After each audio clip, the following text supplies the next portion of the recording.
like if you said a church is like the original VR set or the original movie, like it seems like a really weird, like it's just a stone thing to say, but it's so true. It's It's so so true. literally true. It's so true. Like, I was thinking, this whole thing yeah, about like, are these films religious films? Blah blah blah. mm, Like, it's almost like a non-argument to me at this point because it's like, of course they are, because that's just functionally what they do. Like, they just are the myths that we tell our children and that we grow up with as children, and that those become the like the go-to story models that we use to make sense of the world. And to me, that's just the definition of a religious story. It's a story that you yeah, fall yeah, back on yeah, to make sense of ambiguous experience, and that structures your experience in some fundamental way. yeah, yeah, And for us, like I didn't read Bible stories. I watched Back to the Future. That literally is that literally is the living Bible of our generation. Just in yeah. terms of how it actually works.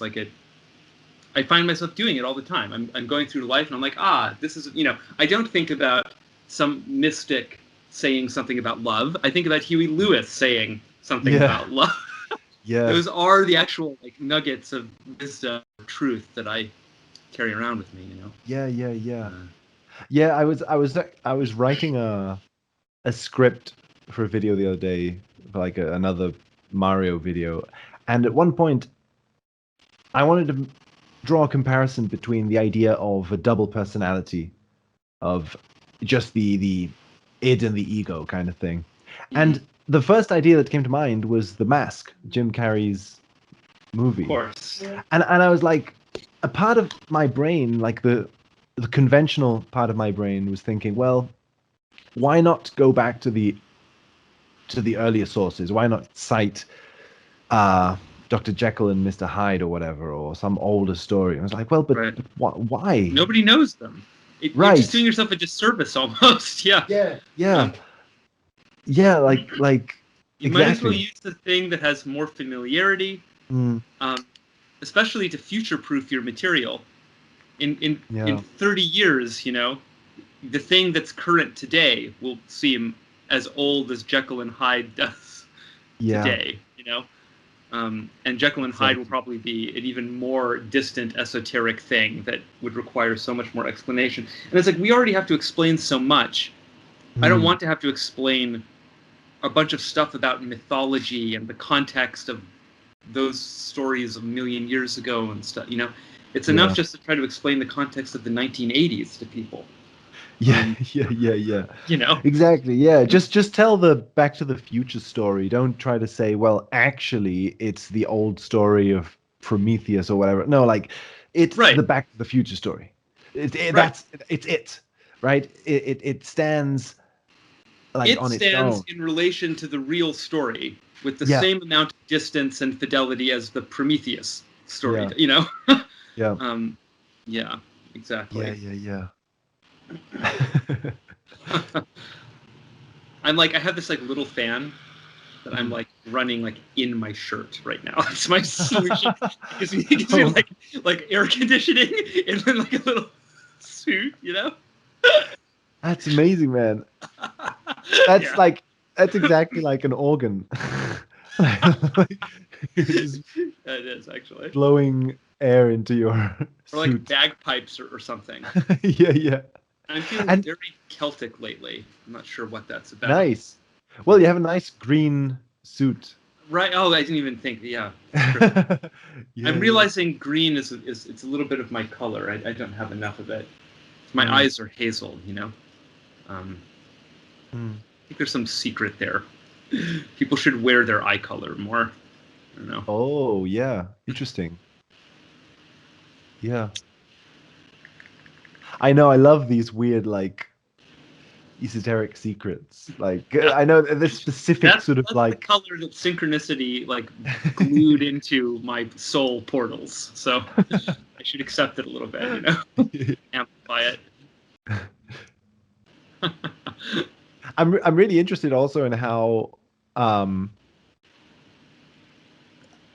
I wonder whether organs were the precursors to synthesizers. I guess so. I think partly, yeah. Well, you know, Daniel Lopatin is Mm. obsessed with organs and stuff. Like, Oh, right. Yeah, yeah. I mean, I think he just has an interest in like keyboard instruments Mm. in general, as they also then relate to like typewriters and computer keyboards and things. It's interesting, you know, they're like syncy. I guess he'd probably think of them as like stoner connections or something Yeah. built into his music, you know. Um, like the similarity between a keyboard that you play for music and a keyboard that you type in for me. That's a kind of an abstract, weird connection between things that he plays with Mm. imagistically in his videos and stuff, but also just in his choice of instruments and kind of sound design and stuff. It's kind of blending things like that together often. Um, I do feel that his stuff it has like a synchronistic, proto-sync media feeling somehow. Mm. Mm. It's weird, isn't it, to position other artists as if they're proto something that I think I am fully. You know, that's very Yeah, yeah, yeah, yeah. there, especially considering his success and everything. You know, it's not No, my but place to think about it really. I know what But you yeah, mean. it's I just what I really mean by that is that he's doing it already. Mm. He is doing it. There's nothing proto about it. It's just that it's not explicitly Mm. Yeah. stated or something. You know. Yeah, yeah, yeah. But he's No, playing with symbolism and like implicit meaning and stuff. So yeah. it's just that, yeah. I think the proto thing is interesting because especially in terms of the success, it's like obviously this is a weird like yeah, I this is a weird area to talk about without it being like yeah, like it's about what we're doing in a sense. Mm. That can sound arrogant, but I but the problem is that there is clearly some sort of a vector that goes towards um, social isolation or something like that as you get Right. closer to synchronicity, right? Because if someone deeply immersed in synchronicity is is just living in a different world from the conventionally accepted world. Yes. So, in a sense, there is a weird kind of vector of uh, there is a level of success you can get by approaching this sort of symbolic stuff, but that level of success actually diminishes the closer you get to it, I think. Yeah. Right. Right. And I don't mean that to sound arrogant in the sense of like we're closer to the source or whatever. Like because I think the it's difficult. I think that there are probably on the one hand there's probably a balance that we're trying to achieve, right? That like Absolutely. Yeah. Yeah. in a sense I would like to be less immersed in the synchronicity and more communicating it, right? Yes. Well, there's so many interesting But yeah. aspects here. You know, I mean, on the one Mm, hand, I just want to say really quickly, like his most mm, recent album was called Magic, and it yeah. does seem like it's conscious almost now or something. So I Mm. never know how straight to read stuff like that. You know, Yeah, in art. yeah. Yeah, Um, I know. Same here. like for real magic, you mean? Like the same way I mean? You know, it's always this Yeah, question. Um, yeah, yeah, but yeah. I think maybe for real now, maybe. So that's exciting. Vis-a-vis Yeah, OPN and stuff. yeah.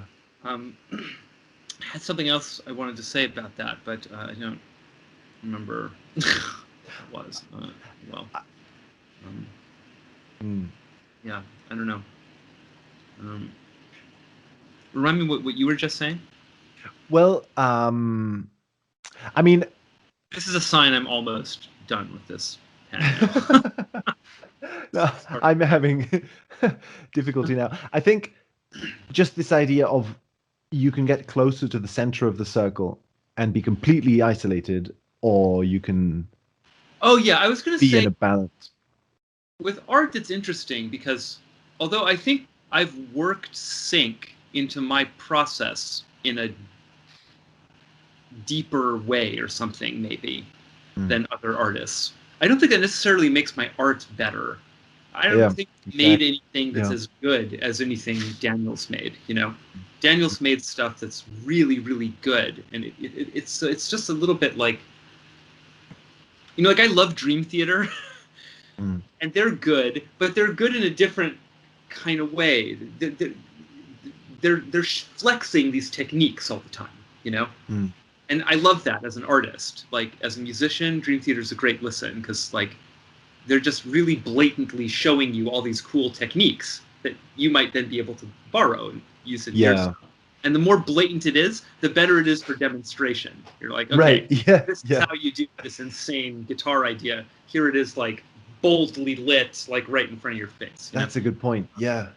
And so I think we're trying to do that a little bit with sync stuff because kind of the point for us is sync. So we're trying to like highlight these like synchronistic techniques and processes and effects that we can get out of art and put into art Yeah. and stuff. Yeah. And that makes what we're doing a little bit like virtuosic jazz or something. Yeah. Yeah. A little Yeah. less a moving piece of music that makes you have a really subtle or heavy feeling or something. And it's always, you know, I want kind of both, but it turns out it's really hard to get both. So Yeah. Yeah. Yeah. I know it's funny. It really reminded me of the.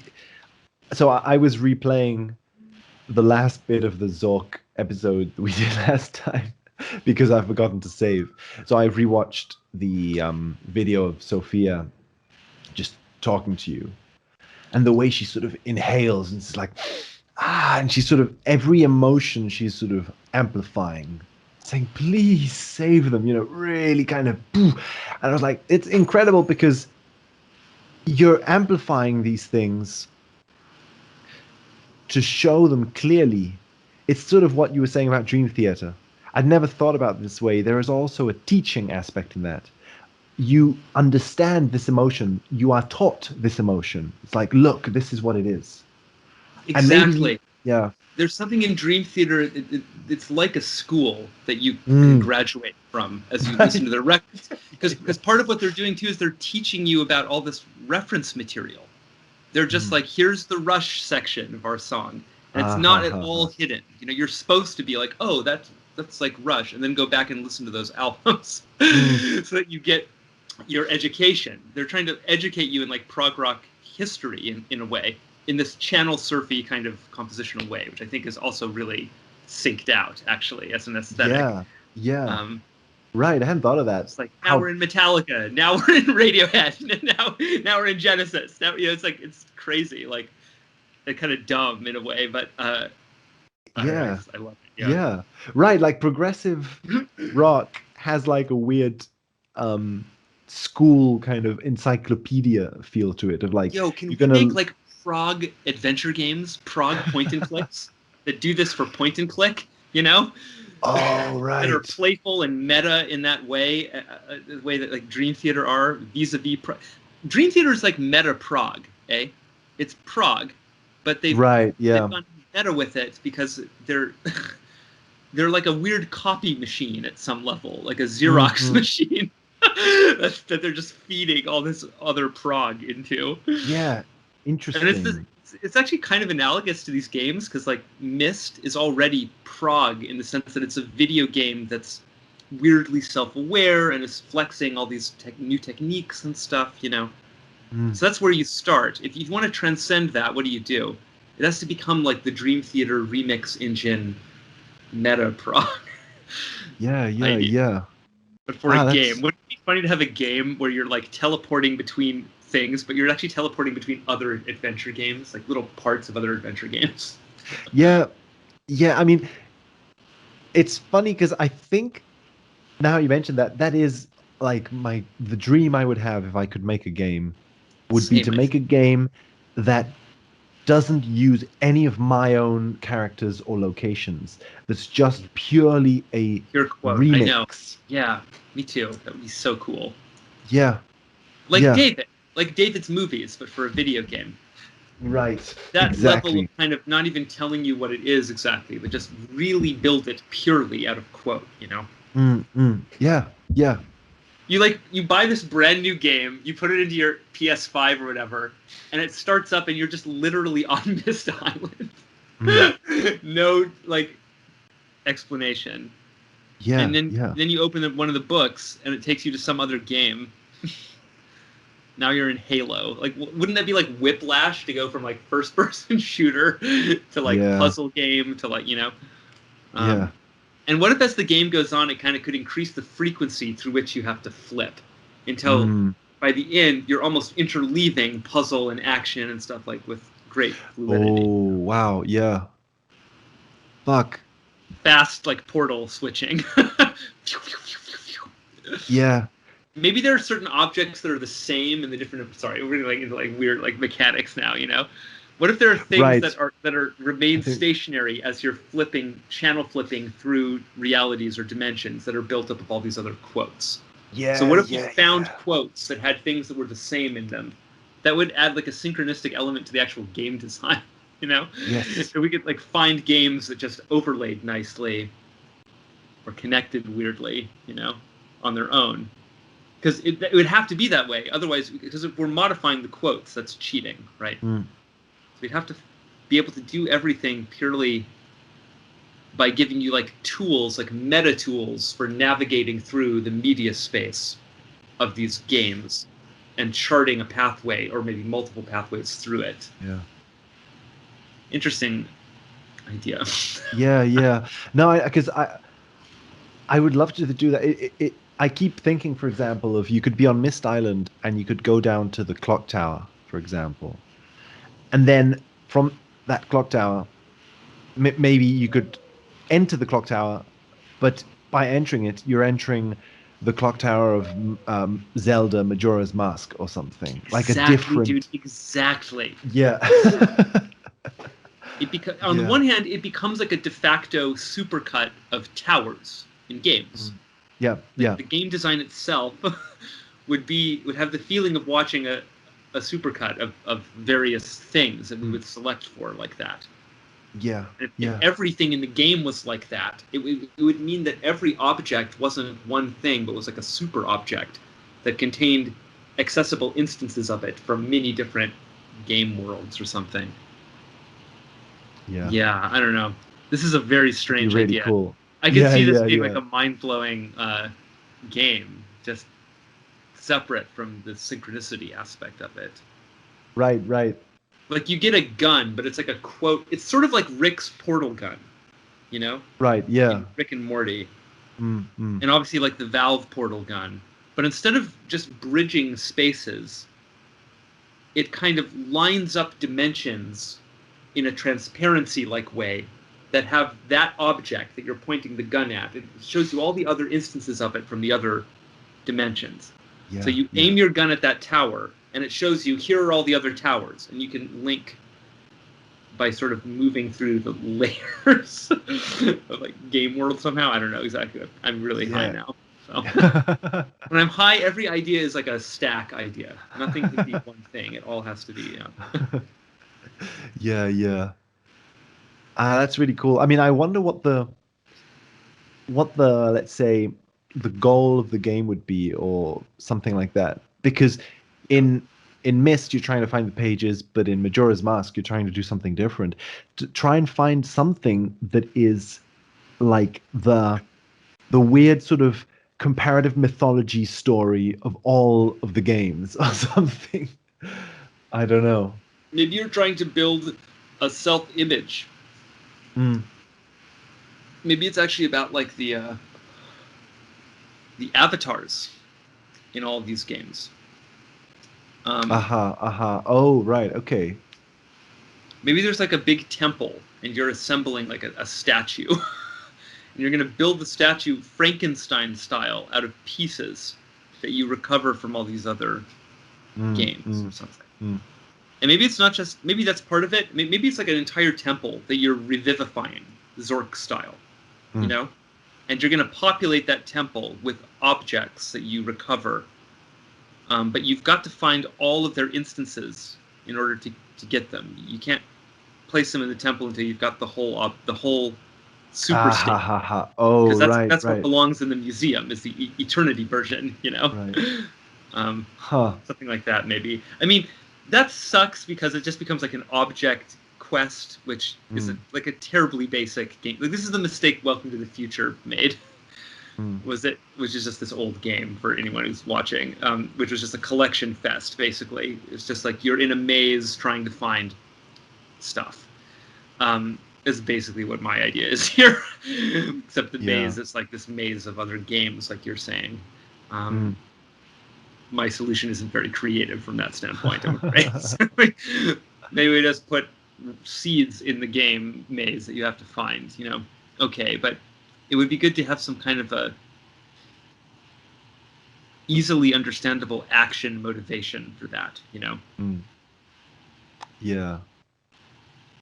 Building the temple, but why? You need to motivate the player somehow, you know. Mm. Mm.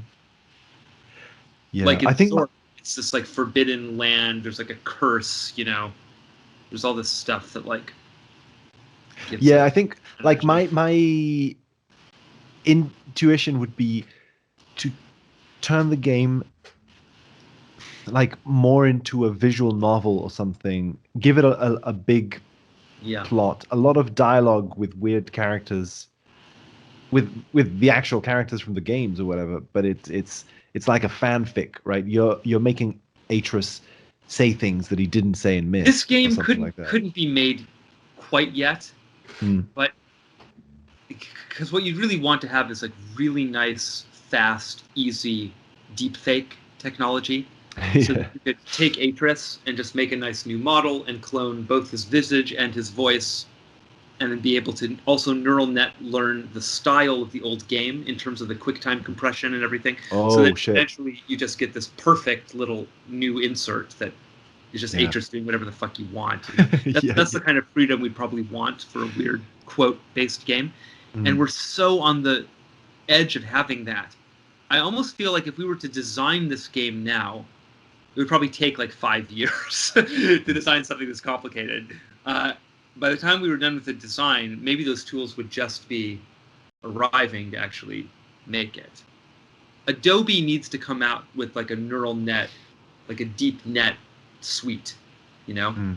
Second that happens, we'd be good to go on a thing like this. They must be working on stuff like that. They'd be Yeah. so dumb Yeah. not to be. It needs to be like Kai's Power Goo, but for net manipulation of stuff, you know? Kai's Power Goo. Oh, look it up. It's so cool. Kai, Kai, K. Okay. Oh right. and then power, like the word power, and goo, like goo, Goo. Kai's Power Goo. Oh cool. Nice. I like how this looks. Yeah. Like a weird sort of like photo manipulation Yep, yep. program. It's Nice. from the 90s. And it was from this moment before all that stuff got really standardized, you know? Mm. Um, was like, at the time it allowed you to do things like morphing kind of and stuff like that, I think, which were really like cutting edge, you know? Mm. But they put that power into this really responsive and kind of objectively hideous, but in this wonderful 90s like computer interface way, like like GUI that people could use, you know. Mm. Mm. Mm. That was actually a lot more accessible in that way than something like Photoshop. Because it was kind of almost anticipating like iPhone as like ideas, you know, in the sense of Ha. it's like you were applying filters to images and just kind of moving really simple big sliders around a lot and stuff like that. You know, it was like a little kid could use it, and so we Yeah. did. Like me and my other 7-year-old friends just fucked around in Power Goo like all the time, Mm. I think neural nets are going to be that way because it's going to take, you know, there's no reason in a neural net thing to ever have to interact with something like a pen tool unless it's just to tell the net what you want in a general way, like put a tree here, you know. Mm. You might draw a little cartoon tree and then have the net just with some big sliders in terms of like realism and like basic properties, like populate it with some actual nice tree or something. Style mapping should be a matter of dragging and dropping, the style. You should just go find a Van Gogh, drop that onto your picture, and now it's like Van Gogh painted your picture, Yeah. It should Yeah. happen Yeah. fast like that. The processing speed and stuff isn't there yet for like true kind of real-time neural net stuff like that, but it totally will be, and when it is, it'll be that kind of thing, hopefully. And then it'll be really easy to do anything in terms of like that level of just like getting an image on the screen that looks like want, Huh. Yeah. Wow. Isn't it weird to think about culturally, like how that stuff is going to change our relationship to images? I find myself thinking about that a lot, but it's hard to anticipate, I think, how that is going to change our relationship. I just know it's going to be a big change. Yeah. Yeah. Yeah. A Huh. world where any image can be seen instantly, just on the basis of kind of fast description to some very smart neural tool. But Yeah. and Well, and logically, eventually, it won't just be an image. It'll be just you'll have the whole. You'll be able to just simulate an experience. yeah. Yeah. That kind of ultimate end game idea of like just a waking instant hallucinatory dream thing of anything, Yeah. full Yeah. holodeck kind of, but without even the inconvenience of having to go into a holodeck, probably, just like neural implant in the future idea. Artificial neural net sitting on top of your real net, like some weird skin they put in your kind of latches onto the surface of your brain or something. I don't know. Maybe it runs off glucose just like the rest of the brain, and you just need to eat a special diet, and then you've got. I mean, it's funny. It really reminds me of. I think we weren't recording then, but the idea we were saying about churches, how a church has stained glass windows, big music like organs, choirs, like sound, vision, like the idea of how deeply religious experience is linked to multimedia, multisensory experience of an intense kind as well, right? Of an awe-inspiring kind. So it's like it's funny how, yeah, maybe our relationship. Oh shit, the change in our relationship to image, the ability to sort of deeply and easily create images and probably sounds maybe that I don't know, just that itself. Uh, it's interesting to think of God, what it that would really mean. is Yeah. quite fascinating too, in regards to like the manufacturing apparatus, and who controls that stuff. Because it's like previously, like the expense and the labor involved in creating one of these big immersive images, like say a big stained glass piece built into the architecture of a giant building, it's like only certain things could make it up there. You don't get to have your own little story up there. Right. Yeah. Frank's big day at the grocer, doesn't get to Yeah. be Yeah. up on the, Mm. it's Christ is up there because he's the big story that we are all meant to be believing, Yeah. Yeah. Yeah. And so Yeah. this Interesting. future, this near future, maybe if we last this long, Mm. where anybody's story can be divinely projected, large like that, Right. Yeah. immersively, Right. Right. Yeah. Yeah. Yeah. That's Yeah. an interesting, Yeah. it becomes on the one hand like an elevation of our individual stories to that level.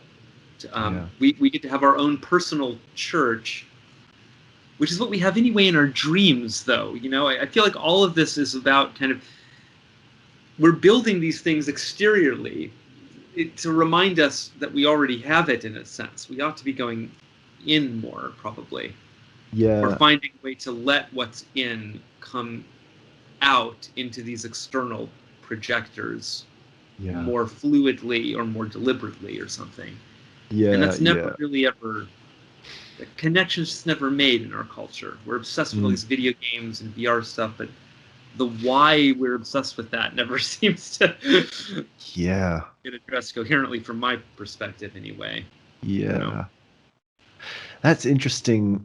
It reminds me again of the whole thing with the Age of Aquarius, Age of Pisces things, and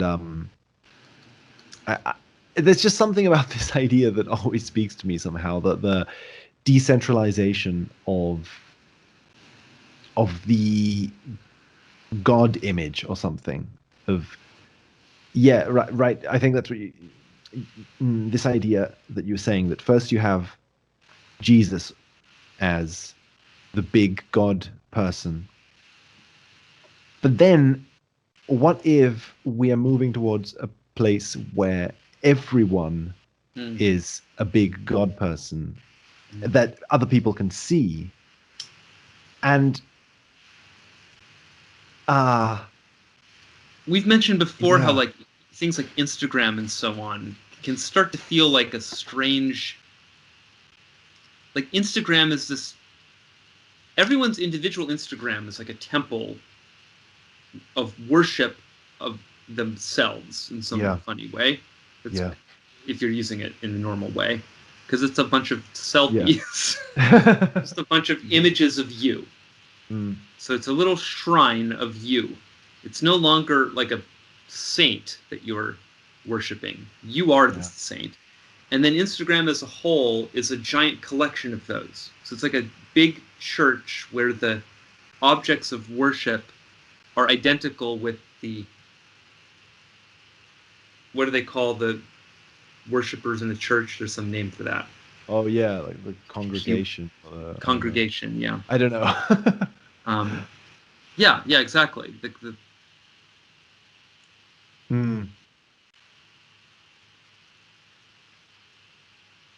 Relating that to our ideas about ritual sacrifice, that's a somewhat ominous idea, actually, because that means that we are the sacrificial lambs then in any kind of ceremony or ritual that might take place. But that's part of the meaning of the Christian idea, though, probably, is that the only ethical place to direct a scapegoat mechanism is at yourself, ultimately, is to surrender yourself in a sacrificial way, rather than to project it onto the other and sacrifice your brother, you know? Maybe, or something, I don't know.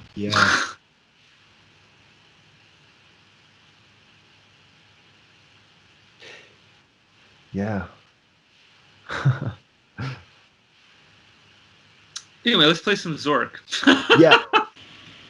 I bought a USB charging thing from a deli the other day, and I asked for 2 of them, and instead of giving me 2, he produced 1 charger with 2 USB slots in it, and it blew my mind. I was like, what? They make these with 2 USB slots. You can have 2 USB slots per wall slot now. I'm like, what? Right. Like a million of them. Yeah. I see what you mean. right. You double the capacity of your room. Totally. Yeah. Exactly. Yeah. Because I was going to buy a new power strip, you know, but that would you know, this is way more space efficient to do this thing. Can I just buy? Does someone make a power strip? Sorry. Yeah. Edit this out. Can someone make a power strip that just has like a million USB plugs in it and nothing else? I just want a square brick with like 70 USB ports. That's all I need. I don't ever need another wall plug. I just need USB slots. This is an embarrassment. Like there could be like 4 more slots on a thing this size. Right. I see what you mean. You know. Anyway,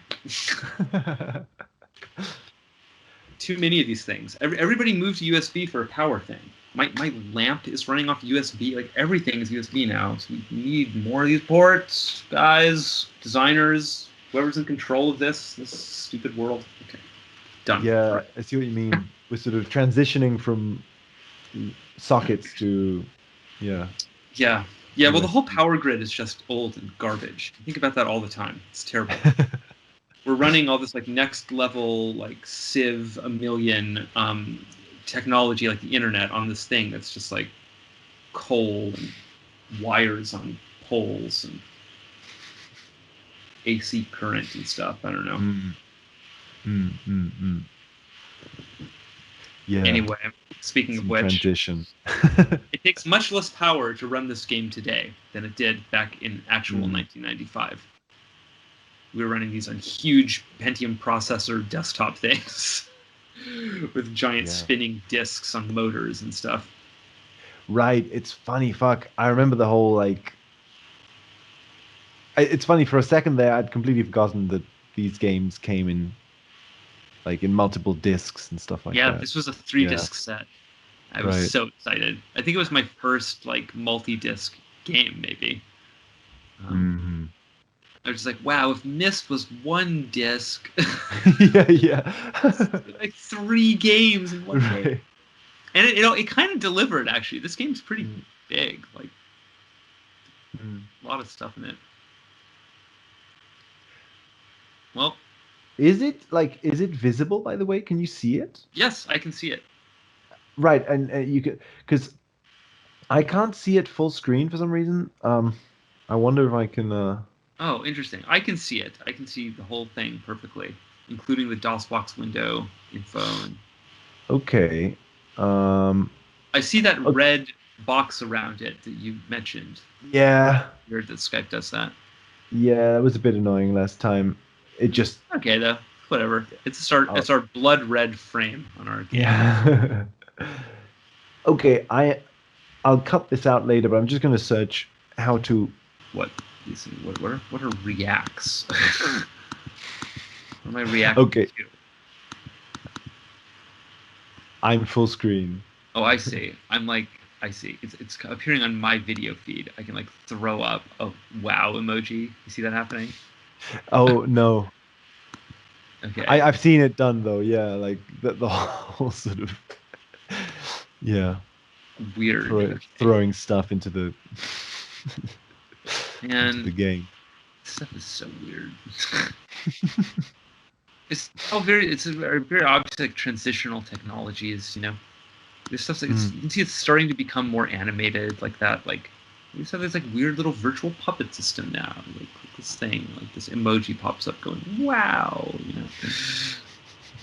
Tomorrow it's gonna be something horrifying. It's gonna, you know, it's gonna be like your face just like is like deforming in Yeah. everyone's experience Yeah, of like you or your something. face is just pre-rendered by some 3D Yeah. camera in front of you, and just like sort of the what's that movie? You know, the Lawnmower Man kind of Yeah, face exactly. showing up Exactly. Exactly. It's gonna be like Roger Rabbit, you hologrammatically. know? It's gonna be like Toontown. You're just gonna be walking Yeah, around like becoming fantasies. yeah, yeah, yeah. Yeah, exactly. Becoming more exaggerated for people in front of you. So when you say "wow," maybe your mouth opens like "whoa," huge mouth, Yeah, right? exactly. Like, which which is going to turn into theater. It's funny. I'm always fantasizing about some technology that would just let me throw up like video quotations like as I'm speaking, you know, or Mm, just instead of speaking. Like instead of saying something, I just love to like hyper quote like 3 movies at the same time, like boop boop boop. Like yeah. could I get like a Nick Cage reaction shot and like, you know, a Brad Pitt reaction shot and a Jennifer Lopez reaction shot all at once around my head in 3 bubbles, you know, without having to like do some laborious search and like make that, but just like you Mm, know, some mm, mm. quick like mental search. I don't know, dreams. Yeah, like you could almost just sort of will it into existence. Just Yeah, go. yeah, exactly, exactly. I want to be able to express myself in real time in conversation the way I express myself with a video editing suite, you know? Mm, yeah, exactly. Yeah. Yeah, I mean, God, fuck. I mean, yeah, that's another tangent. But imagine like being able to do that. You could just share so many weird things about movies I with can people. imagine such a device. Like, just imagine like a Mm. palette, like a painter would have, but it just has like your favorite video quotes in it, and like when you touch a place on it, it kind of like like a bunch of bubbles come out of like categories or something. You could like organize it so that the stuff you often use is to hand, and it could also just learn what you often use or something. Make a big kind of like GIF painting board with really Mm. fast dynamic search idea or something. I feel like it could be Yeah, cool, you know yeah. From especially some, in VR. Have something like that in VR would just work. I don't know. yeah, like just a huge cloud database of every movie ever made. Yeah, And yeah, you could just exactly. access it. Yeah. Yeah, yeah. Hmm. I mean, frankly, just like we could probably get by just with what already exists on YouTube and Google Images in terms of like GIFs, movie quotes, little like scenes from movies. Yeah. We already almost have that just with that's kind of almost what the internet is, I guess. Mm-mm. Pretty. Yeah. Yeah. Just being able to choose your own specific moments in movies, because now you can Yeah, it's way choose too easy like to do that. because you can choose from these sort of Someone animation. else has to have prepared it already. Yeah.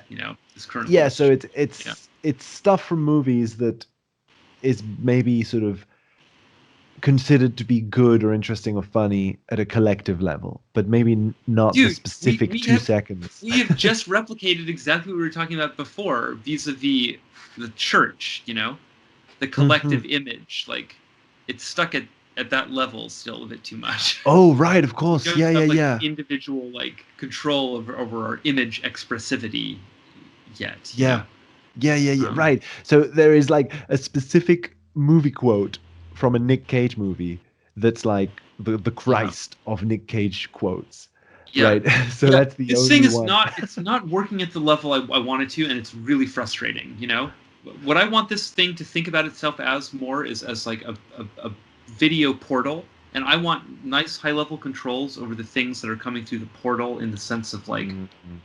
um, I don't want to have to think about what app I'm in. It's like any app I'm in, if there's like a video thing happening on my phone that I want to bookmark in that way, like sample and like save so that I can use it in conversation or something, make a Mm. GIF out of it. I should be able to GIFify any moment on this thing. I should be able to like swipe up and there should be like a little like record thing that then just lets me like snapshot like 3 seconds of a thing or something. The reason we don't have tools like that is because of like rights management shit mostly. It's, Yeah. you know? Yeah. Right, exactly. I mean, that's the thing. Like I was thinking, this is definitely something that we could talk about some of the time. The thing about Yeah, yeah, yeah. copyright, like, because the idea for the video game we were thinking about earlier, it's Yeah. all things that I think would be very cool, right? A video game made of quotes, and not only cool, but in a sense, you get this sense that people are craving that. We're craving that. We would like to Yes. make it, but also, uh, that's what movies are nowadays. They're just sequels of sequels and reboots of reboot. Like people want movies about movies about movies. So at some point, I feel like copyright is going to, I don't know, it just feels like there needs to be some sort of change in order for I art totally to agree. go in Yeah. the direction where it wants to go, which seems to be the direction of remix, the direction Yep. of quoting. Yeah. Ah, nice. I like walking around this Oh space. man, I love this place. Yeah, Yeah, exactly. yeah. I mean, this place got under my skin when I was like 14 or 15 or something. Yeah. So I really it's been in my brain for a long time. I So love it. relaxing. Yeah. And I relate it to Israel somehow, which is where I grew up. Right, Um, right. Interesting. I'm saying that for the benefit of anyone viewing this. I know that Hmm. that's where I grew up. Um, Right, right. but because it has a little bit of a Middle Eastern feel to it, doesn't it? Yeah, yeah, I absolutely. think it looks kind of Yeah. No, I love the I don't know, there's something about this architecture that I really love. Um It's very calming. It immediately Yeah. sort of calms my chest. That thing, that dome thing, looks like something out of a Pet Shop Boys music video, doesn't it? I feel like the Pet Shop Boys should be like in there, like DJing. It's clearly like a Right, rave right. dome, you know? Yeah, right. This is funny. Like there's this whole aesthetic. Uh, there's this book by Doug Rushkoff called Siberia, uh, like about cyberspace, and I remember it describes several um several programs and people involved in the early days of hacking and stuff like that. And it is funny how this era of video games must have been so connected to that scene, I guess, the idea of electronic music being used in Absolutely, new yeah. ways. Like it seems like the whole game is like a celebration of something. I Of agree. the yeah, I don't know. Yeah, it was an exciting time to grow up in, you know? These Mm, tools were really so new, just computers, you know? Um, mm, mm, mm, mm. and these were like the first kind of, to my mind, like the first kind of big pieces of art, you know, to come out of that stuff. Yeah. A lot of money was going into these games suddenly, and Mm, this was a mm, mm. product of that. You know, this was like a big budget game for its time, I think. Yeah. It's funny, like you mentioned the Middle Eastern theme. Like Hmm. I get that from like Riven as well sometimes. I Yeah, don't me know. too. Well, that's the weird thing for me. Is like a lot of those games felt that way, and I Yeah. was growing up in the Middle East, and so for me, Mm, it felt like those games were a little porous with my lived experience. You know, mm, mm. I was living in a place that looked and felt a lot like Riven in terms of its Yeah. just the quality of the light even and stuff and the way the ocean looked and Interesting. uh, yeah, it was a Yeah. strange ass and totally it happened multiple times these games. Yeah. I think this is part of there was like an interest in the Middle East, I guess, in Mm, Western culture in that time, you know, leading up to right. 9/11. Interestingly. Yeah. Yeah. Yeah. Like because I know that I think the Mist brothers said that they were inspired by Star Wars. I think in some of the Mm-hmm. architecture and stuff like that. But oh shit, where am I going? Oh no, this is water place. Um, but there's that desert feel in this game. In Mist, there's like a theme Yeah. of deserts. Yes. Maybe. Yeah. I find that interesting. I wonder what the symbolism of the desert kind of meant for that time. Mm. Mm. Uh, and Jung yeah, loved the no. desert, you know. The Mm, Red Book is just full of desert stuff, and it's Christ in the desert and all of that. yeah, right, yeah. The desert of the soul prior to the individuation experience, you know.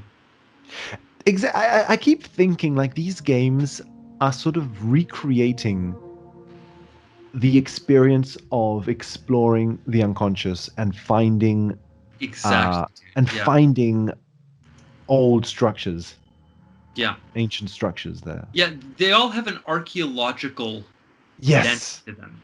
yes, It's yes. always like something happened already, and Mm, then now you're here to just to figure it out on the basis of like secondary kind of like yeah, evidence, you know.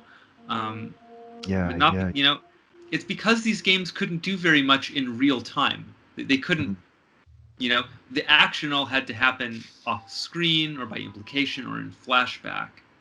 So mm, part of it was driven, I think, by the technological limitations, like a dead world that you're investigating solo is convenient for this style of like game engine and you know approach yeah, game design. yeah, Yeah. yeah, yeah, yeah. Yeah, and it's funny that the connection that that might have to like the origin of the internet or something, like the idea that Oh, interesting. you're because I I just keep thinking of this book Siberia. There were so many interviews with hackers and people involved in the early virtual I don't reality think I know stuff. this book. It sounds really interesting. Right. I don't know. Yeah, I found it at a secondhand shop and I thought it was really good. Like everyone in those interviews seemed to speak of the internet uh, as a yeah, like some sort of a new continent to explore, a new land or something like that. Uh, and there were these ideas that it would be unlinked from earthly politics, that there would be like a completely new uh, world in terms of the the social kind of organization and laws and stuff like that. Um, I think Interesting. in one of the Adam Curtis documentaries, he sort of mentions that a little bit, but and he obviously I think he mentions it. He looks at the things that you could be critical about in that perspective and stuff like that. But I kind of like dreaming back to that time and thinking of right like creating a 3D environment like this and being able to walk around it and feeling kind of like the way Terence McKenna must have felt of like, wow, this is leading up to like this is crazy. This is really like you're Yeah. exploring a 3D temple Yeah. that isn't of this world. Like, what is this? Yeah. Right? Yeah. Yeah. Totally. Uh, it's amazing. Yeah, I don't know. I was so into it, and it was part of a general like feeling in the '90s or something of a techno psychedelic utopian something on the horizon. You Mm-hmm. know, Aphex Yeah. Twin was like part of that for me too. And that kind of music, it just felt like, wow, they're doing stuff with like machines now that's like accelerating music and sound into places that you wouldn't have thought possible. Like, Yeah. I mean, I just remember listening to Bucephalus Bouncing Ball, you know, Mm. being like, what the fuck is this? It's like music made out of like the mathematics describing physical systems. Yeah. Yeah. That's like Exactly. next level, like what the hell, you know? It just felt Mm. like, you know, the aliens were clearly about to land and we're sending Richard D. James like advanced like brain growing like math dreams in advance or something. Yeah. Um um I said advanced twice in two different like senses there. Yeah. Yeah. um Yeah. Yeah. Yeah. Speaking of which, UFOs are like everywhere in the news again now because of this congressional briefing that's upcoming. Mm-hmm. Yeah. Yeah. I know. God, you know, it's funny. I was thinking about this when you mentioned earlier how VR could lead us inward. Like if we create dreams that can be beheld outside of ourselves, it may lead us to explore the dream world more or something like that. Yeah. And I was thinking, I keep feeling there's something similar with the UFOs in the sense that uh, giving yourself permission to believe in something, I think, right, or to believe in numinous realities, I think makes it easier for those realities to present themselves or for you to mm, access them in some way. Like if you like with lucid dreams, right? If you believe that lucid dreams are possible and you're constantly thinking about them and stuff and keeping a dream journal, then those are the generally sort of accepted techniques for having one. You somehow need to uh, get rid of any blockages in your mind that prevent that from happening. Somehow I can't help feeling that having some big kind of shift in consciousness that says, oh, okay, weird shit that we thought was impossible is actually possible, might spark like many more like, you know, lucid dreams and stuff in people. Like it might kind of loosen the grip that that the ego has on its sort of control or something. Yeah. Yeah. Yeah. I see what you're saying.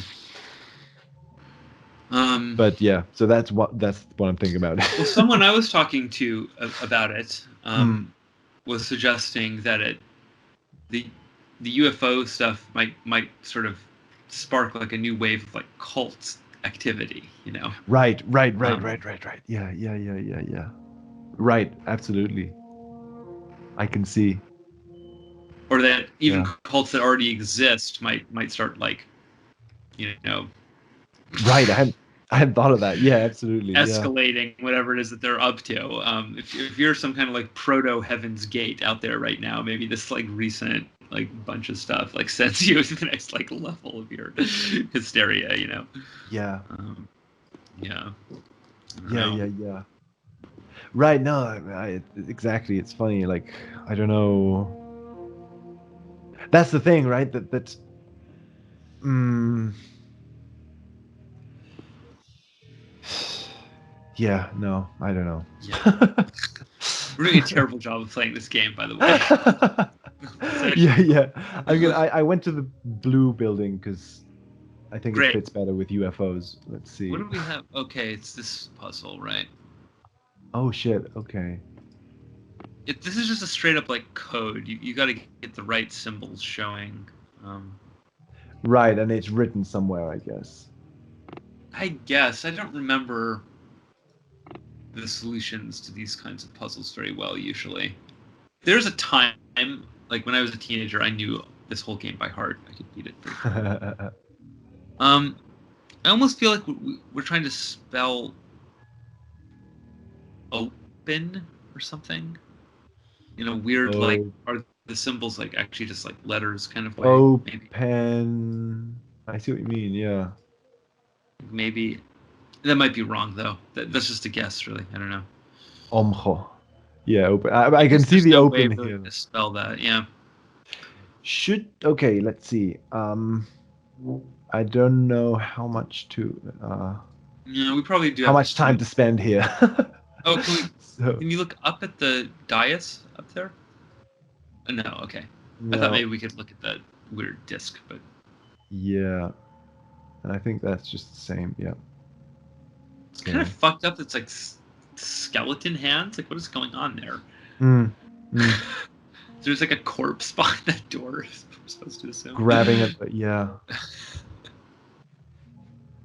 that's the first indication of like an actual dead that we've seen, right? There's Oh, like the right. graves outside, but this is straight up like there's like a body maybe there. Yeah. I'm guessing since this is a blue building that this might be wind. Are there skulls on the front door to this temple or something? Maybe we did already see remains. Sorry. Yeah, maybe it's about wind.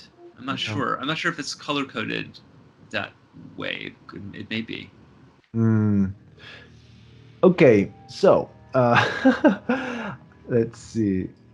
So we have definitely have like multiple levels to this thing, right? Because it looks like you could walk up there where those what's that? Oh, we have the stick, right? We found. Yeah. Oh, right. Is there a staircase somewhere? You mean? Well, I don't think we can get up. I think maybe at the very end of the game we get up there or something. But I'm just Oh, sort of this thing. noticing like this is the kind of temple that has like multiple like um, Yeah. floors too, which is interesting. Mm-hmm. Um, I'll try the red building we were at before. Maybe that's more intuitive. oh yeah, there's a puzzle to do in here for sure. Unless we already did this. Do we No, do this one? no. Okay. Okay, yeah. So So yeah, Jupiter. we're trying to yeah Jupiter on top of the bird there. This is all zodiac. That's Capricorn there, the goat fish, Uh-huh. where all the pink Yeah. stuff is. So if that's Capricorn, what's this bird creature over here? I wonder. Mm-hmm. I don't know my zodiac creatures enough to know what we're looking at there. No, I'm not sure. What about and this? That would appear to be Don't know. a ram. It's Aries, maybe.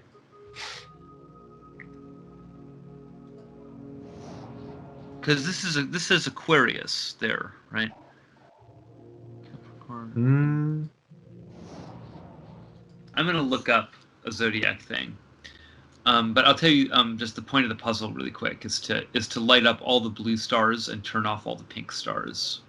Okay. Interesting. So you want to turn off Capricorn. And ignite that Jupiter glyph. Oh yeah, and there was some sort of like. Oh right, I see. Oh, you got it? Yeah. Damn! Fast, dude! Yeah, I do. That puzzle usually takes me a while. Right, I don't know how I did You it. just got lucky. Whoa, cool. Did it like become a real bird there momentarily? Yeah, nice. Oh, and there's this big thing here you can't access. Let's see, maybe. Ooh.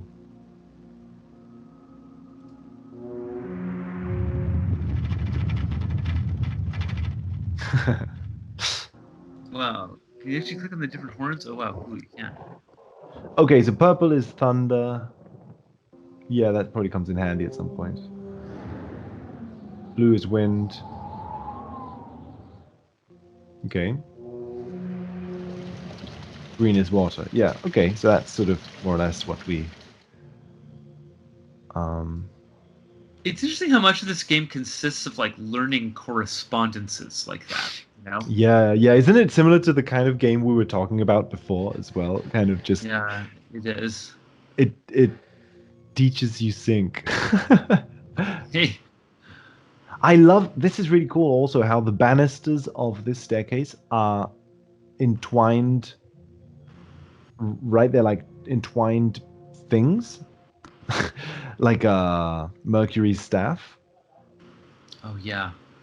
And then the staircase itself is also a spiral. So it's like a spiral within a spiral kind of thing. Interesting. Fractal spiral action here. I love the way Cool. you just glide up this thing. Like you're clearly not in a body. You're just some like Yeah, soul camera zooming through a space. interesting. Right, and the funny thing is that what you just did down there was deactivate Capricorn. So you deactivated Saturn Yeah. and you activated Jupiter. So, which I guess in some basic sort of way, maybe Saturn could correspond more to Earth and maybe just limitation, and then Jupiter to the unlimitedness of the mind, Right. or I Right. don't Right. know, Right. kind of. That's cool. And now we're up here in this like. So yes, this is error. Right. I would save the game here because this fucking puzzle is glitchy. Like it has crashed on me often. Okay. It crashed on my original playthrough of this game on Windows 95, and it continues to crash in DOSBox whenever I play it. Oh no. It's like not programmed well, I think, in some fundamental way. Right. Okay. Yeah. So there were things. So this is one of those puzzles where there's something we've got to do to like turn it on first, I think, or maybe even Yeah. a sequence of things we've got to do to turn it on. But it can all be done within this room, I think. Yeah. Color wheel. Okay. It's weird that it's kind of about color because that's like light, which is not the same as air, but in a Yeah. weird kind of medieval alchemy brain sort of way, light and air seem related because they're things that travel through space unrestricted, you know. Yes. Ether come together in the sense of air and light, actually, in some weird way. Yeah. That's funny. And then there's this weird association to insects. Huh. Yes, these would seem, and there's butterflies there too, right? So it's like Yeah. metamorphosis, maybe transformation. Cool. Right. Yeah. See, as I'm just to go on another This sort of game is so tangent. beautiful. Sorry, just the idea Yeah. of these all these like curtains that darken the space. It's neat. Right. I hadn't noticed they were curtains. Yeah, I love the idea that you're An draping curtains individual over the curtain for windows. each window, you know. Yeah, I It's know. beautiful. Yeah. That's so cool. Like, I think because God, it reminds me of Riven again. Um, these sort of circular rooms where the whole room is decorated the same way all the way around. Like, these rooms, I don't know, they're so like mandala like. Totally. And Yeah. Well, this mm, is really like a weird dream me thing. It's like this weird orb with all these pipes. It's a yeah. mandala that has this feeling of like dynamic systems metaphor in it, you know. Mm. Well, I mean, I keep thinking about how weird like 3D video games are in this sense because you're moving through a space that you would never move through. Um, I mean, unless you're again in lucid dream, you might, but you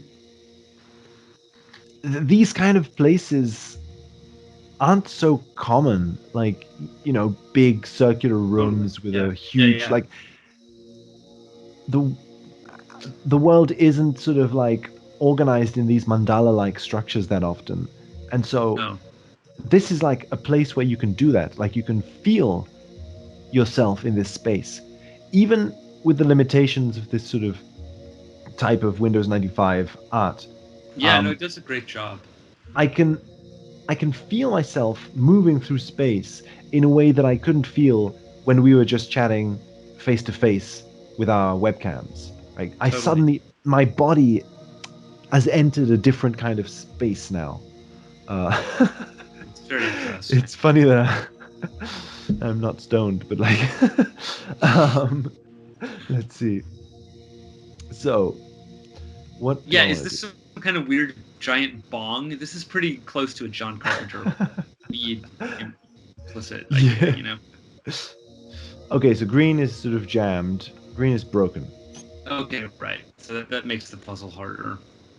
Because we're Interesting. trying to produce pure like white color. Oh Trying to yeah. find them, balance them all to kind of create a Aha. pure air. Right, right. I love these like towers. They're like towers of butterflies. Cool. Yeah, so interesting. Looking at this makes me think about the Polar Express for some reason. I It has I the think I know what you mean. Yeah, yeah, yeah. it's like a fractal like Christmas town look somehow. Yeah. Yeah. Exactly. Especially So this is the clue that would give you the idea, right? Because there's white in the middle there, yes. saying like synthesize those colors to create the Right. unity color, whatever. Red, blue, and green. Also, this is a big individuation metaphor. You're like balancing these different parts to create this like perfectly balanced whole. Just Yeah. this orb of like colored air. Mm. See, that's another thing I find so weird about this game that you're just doing this again and again and again. Like every single puzzle is like an individuation puzzle. Yeah. Like you're So just doing it again and again and again, almost like until it becomes imprinted in your brain or something. totally. Like, Yeah. Well, when I went through the first big weird individuation process thing that I did, this mm, game and other games like it were totally a thing I was drawing on to process my experience. So they uh-huh. did work. They definitely actually worked that way for me. Yeah. Missed a lot. This game a lot. Yeah. Welcome to the Future, probably most of all, but no one else knows that game. Yeah. Yeah. I thought about that one a ton. Yeah. Mm. Yeah, that one really did feel much more like literally a journey Yeah. somehow. But I think I said this in the first one, right? That like this game, as far as I'm concerned, like it is an alchemical text. It's like its own Mm. unique alchemical text in this medium of CD-ROM Yes. point and Yeah, click. yeah, You yeah, know? yeah. But yeah, I think it's doing this again and again because that's what it's doing. It's it's instructive. It's trying to teach you about alchemy. So Yeah. Right, and there's that interview probably on with purpose. yeah, like if I remember, I'll post the interview with the creator of the game Cool. in the video or something because right, like she I can't remember now how she describes it, but she literally sort of speaks of this game in a sort of very interestingly poetic kind of alchemical way like Totally, yeah. It yeah. seems like they were thinking a lot about dreams and so on when they made this game, I think. Yeah. Blue, red, and green. Oh, right.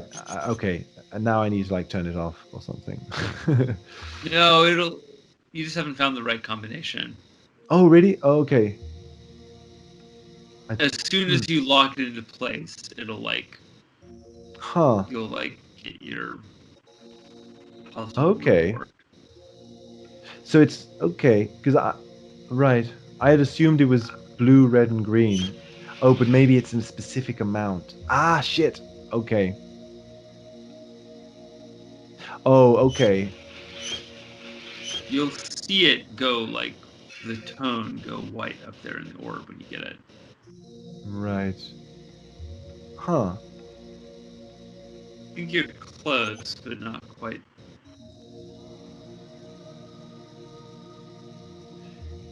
Because blue and green. Huh.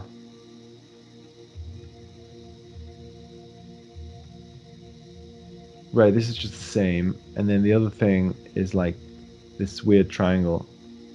Oh shit. Oh shit. Oh shit. These are the amounts maybe. I don't know. Oh, maybe. Like it's less red than I honestly, I usually solve this one by just fucking around with the levers until it right, just right, right. works. I don't actually know how those pie charts relate to it. I wonder if they are actually telling you the solution somehow. It's interesting.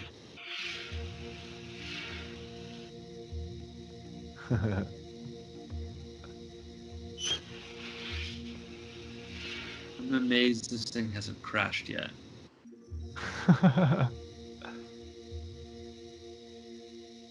It's kind of a cool looking animation they've got up there for the Yeah. air.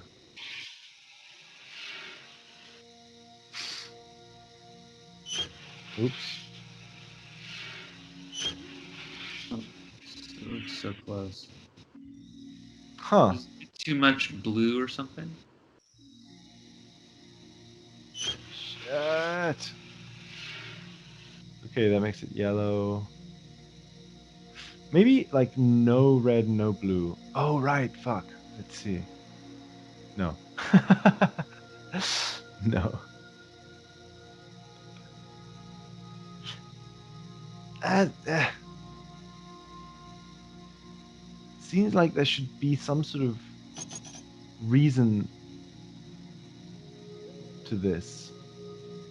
Uh, like I mean, you're right. yellow. That would seem to encode amount. It looks like equal parts yellow, green, Yeah. maybe blue, and then less red.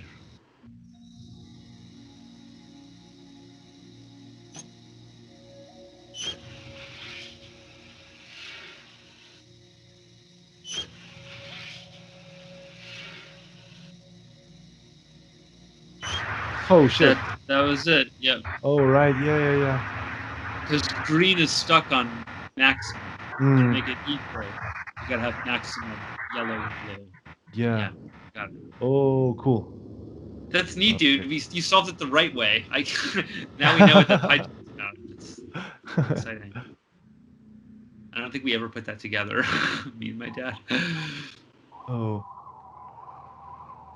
It's so weird and surreal. It's just like little cyclone on the table. Whoa. Okay, cool. So let's see if the volume is okay.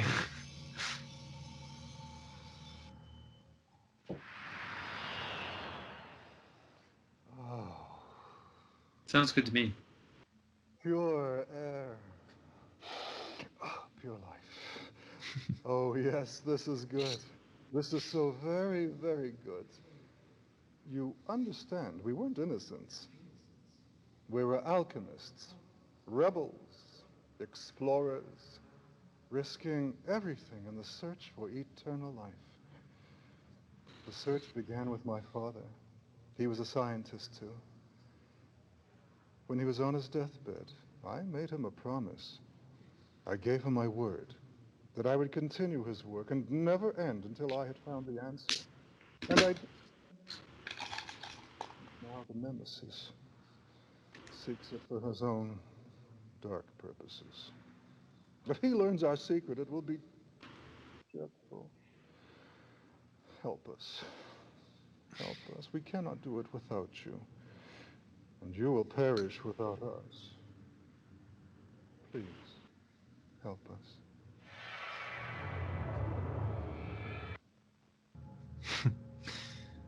Basically, no information there. I love that. I like how this genre basically surrounds you with like all these like beggars, you know?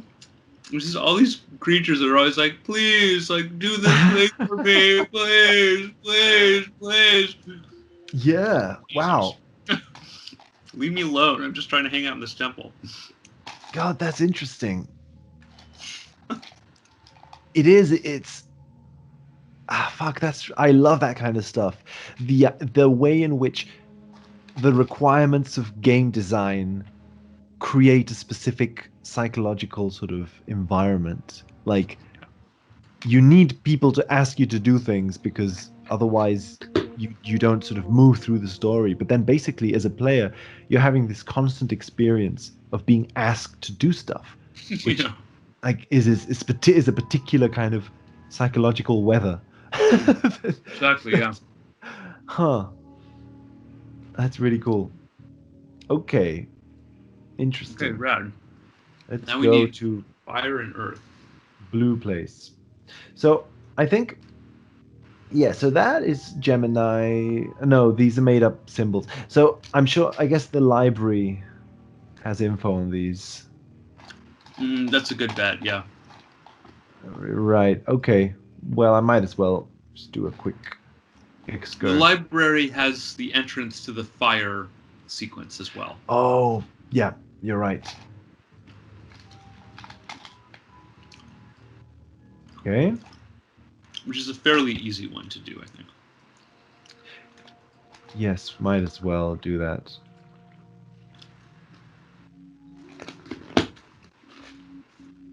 No, no, wait, wait. It's I can't remember. This, There it is. yeah. Okay. Yeah. I think you just have to kind of like Yeah. move these around in a weird way. Oh, slide that interior one Oh wait. This one. to the right. Like oh this way. Yeah, yeah. Right, yeah. There you go.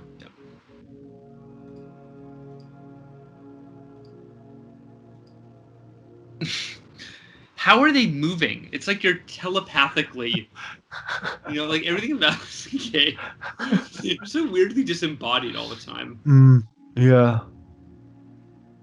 Like you should have to like move around and like push these things and stuff. But you're just kind of, like stationary as they like, as if you have like invisible like servants just like moving these. Right, yeah. Yeah, it makes it really comfortable to play in some weird way. Like my muscles aren't tense because I'm not pretending to move them. Yeah, yeah, Uh, there are games like again like Zelda or games like that where if I'm using some sort of a grapple hook and holding onto the ceiling, I'm inevitably stiffly holding the remote. I'm yeah. pretending to be or like this happens to me a lot with games where you're underwater. If in a Mario game I'm underwater and your breath is slowly going away, I literally like start feeling out of breath. Like I kind of sort of want to go out into Totally. the surface. It's funny how that yeah, this game sort of avoids that, and by avoiding it, keeps you very focused on what's happening. You're just calm and focused. I love that about it. Yeah, yeah, exactly. It encourages a more meditative relationship to the environment, you know. Yes. It's not a thing to be stressed out in so much. Although, actually, I think weirdly, this game was a game that I did feel a little stressed out in as a kid because it was kind of scary to me. There's such an ominous feeling to some of these locations. Yeah. Playing it in a dark room in the Yeah, 90s yeah. when it, you know, I definitely felt a Yeah, little I mean, scared at times. But yeah, I compared to a different sort of game, like an action game, I mm, totally see what you mean. Yeah. I can imagine this very location here, for example. Like this is really Yeah, it's a scary. little creepy, you know? Like especially, I think even just the fact that the fire is so realistic that it's clearly like it's not um it's not just I don't know, a static sort of 3D render of fire. It's like a photo. It's like a Yeah. video. Yeah. That's really scary. I remember, and the shadows. Like, I remember finding that very scary as a kid in these kind of games. Realism. I think realism in games is just very scary in the Totally, yeah. 90s because No, it yeah, wasn't. absolutely. Yeah, I don't know. Because it wasn't the norm. I guess I don't know. Yeah, yeah, Uh, we weren't as jaded probably. mm-hmm.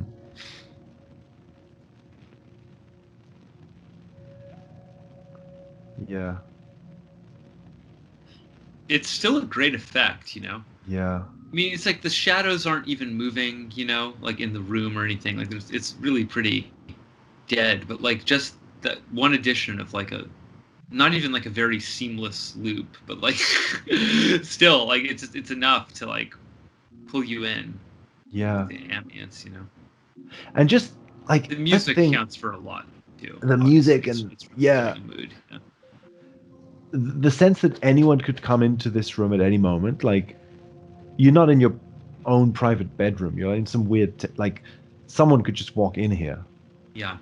and it's a dark, creepy tunnel. Like Yeah. something about that. That it's funny. It's easy to forget. Like right now, I know that these kind of things probably won't happen. But as a kid, like Yeah, I you didn't remember know. just sort of Yeah. mist was really unsettling to me as a kid. Like I remember Yeah. finding yeah. Uh, I think that's one of the things that most amazed me about Riven is that they pull that trick and it blew my mind. There's some moment in Riven where you go to some location you've been to a million times and there's some dude there. Totally. Yeah, yeah. There's And a it few weird moments like that. There's like a little kid that you meet in the jungle kind of area. yes. Yeah. And there's a few different points where like the villagers are like wise to your presence and they sound alarms and stuff. And there are a few like adult Mm. encounters too, with just like people. I think. Um, That's so surprising. scary. Like Yeah. yeah. Yeah. Let's see. Okay. Cool. Oh, yeah, we have to put that pole in it. I think. Oh yes.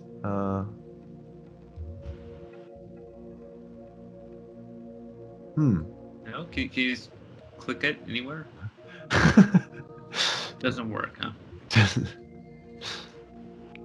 Never Okay. mind. We use it somewhere in this puzzle sequence. Oh Oh wait. yeah, we use it on the mirror thing later. Totally. Oh yeah, we got to select his symbol, which I think is the. Oh fuck. It was the triangle there, right? Okay. The triangle is the symbol for fire, I think. That particular triangle. Oh cool. Right. Okay. So this is like a. And now that's where the pull into the hole. There we go. Right. I love how this thing looks. Yeah. That texture, kind of rock texture, is really interesting. Yeah, that really reminds me of Apex Twin for some reason. Like this is the Same, kind yeah. of This is the kind of environment that I would imagine some of the selected ambient works Right? I agree. Yeah. being in. Yeah. Somehow, like this sort of weird temple, Mm. but that's also kind of really nice and marbly, different textures. It's sort of old, but it's also like Yeah. shiny. Yeah. um, okay, so Click on what it did again. what did this do? Yeah. You can grab onto that pole now, I think, Oh right. and rotate it, and select something with the shadow. Aha. I see.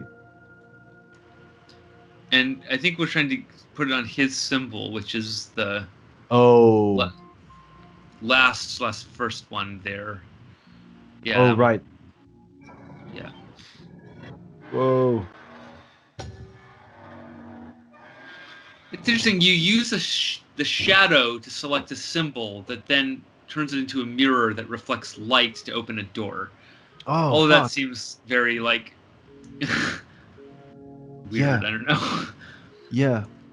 Unconscious, That's interesting. mathy.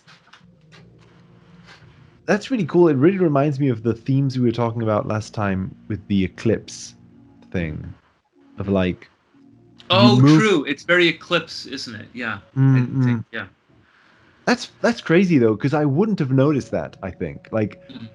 the fact that you're using a shadow to select and that seems very again like very kind of symbol conscious game design or something. That's Right. Yeah. very cool. It's so cool.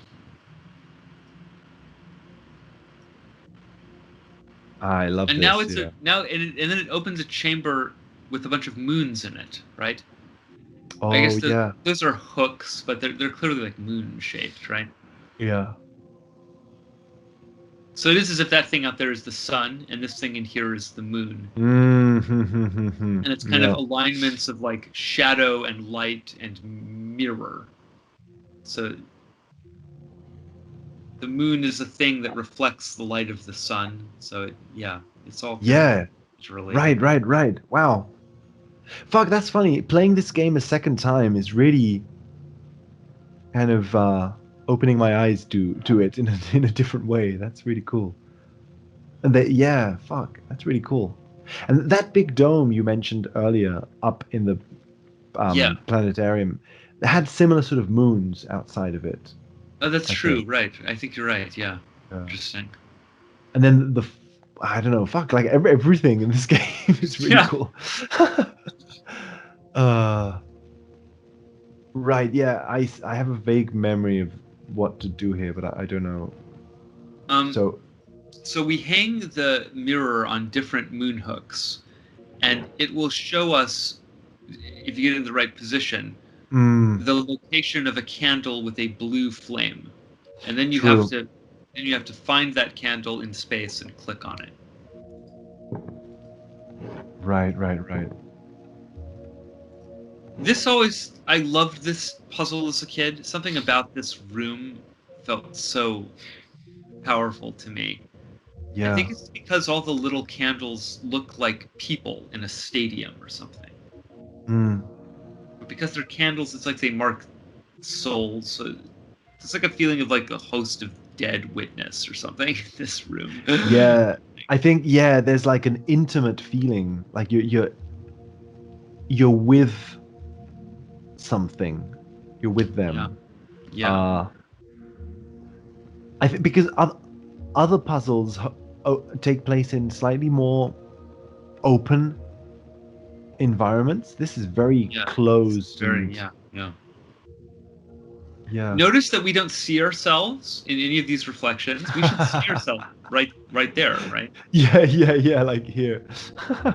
We're like literally like full 360-degree mirror around ourselves. We're not seeing ourselves in any of them. So we are a vampire or some other undead spirit, is my conclusion. Yeah. Oh, look. Oh, Wait. so there's the candle. But I just noticed that there's a sun. Like we're hanging a sun onto a moon. every time we place the mirror. There's a like sun shape at the top of the mirror. Yeah. Yeah. Isn't that crazy? Exactly. Because that's. I just think this is so intricate in the symbolism. Like Yeah. to represent an eclipse by. I mean, the whole fucking scene we're living through here. Yeah. Of a room full of candles, circular room full of candles, where you hang a sun-shaped mirror onto moons to discover a blue flame, like a dark flame or something. Like, Yeah. what? Yeah. It's a dream. It's it's just like a dream scene. Yeah. It's so irrational fundamentally, and everything Yeah. has the feeling of a ritual. They're not puzzles so much as they are rituals that you have to figure out the sequence of to perform correctly. You know? Yeah. I feel like there's other games where these kind of puzzles will use a sort of symbolism that's kind of inherent to the game itself, maybe. But I don't know how to say it. Like, this is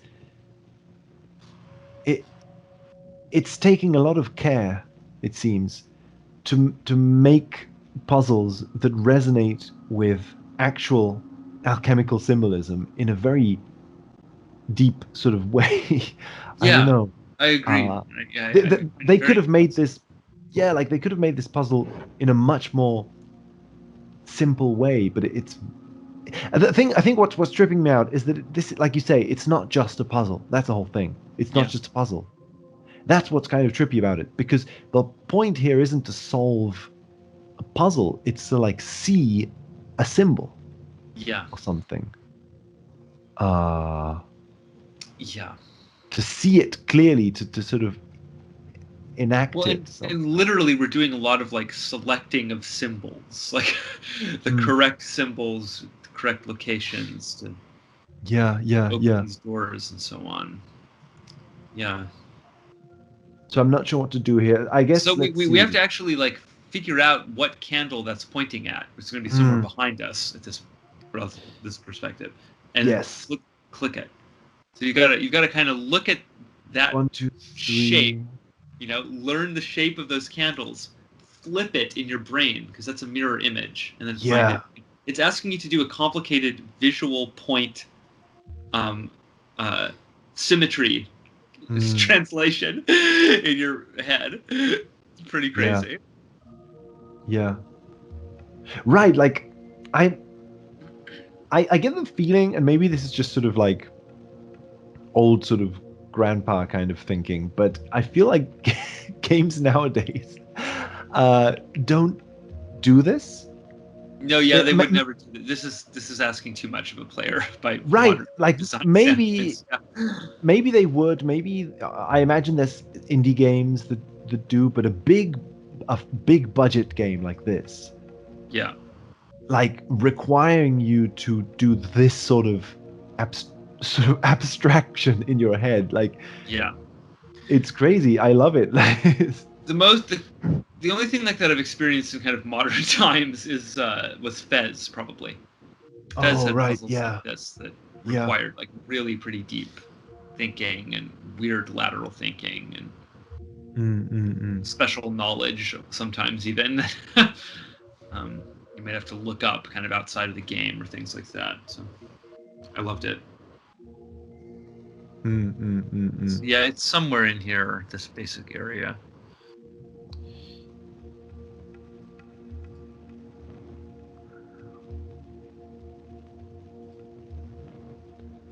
Yeah, because there's sort of it should be 1, 2, and then 1, a series of 4.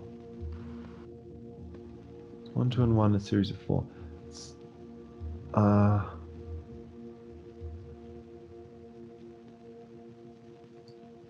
No. Wait, it's a pretty low candle too, so it's a pretty tiny one. And it should be on the left, and then there should be 2 ones on the right up at the top. So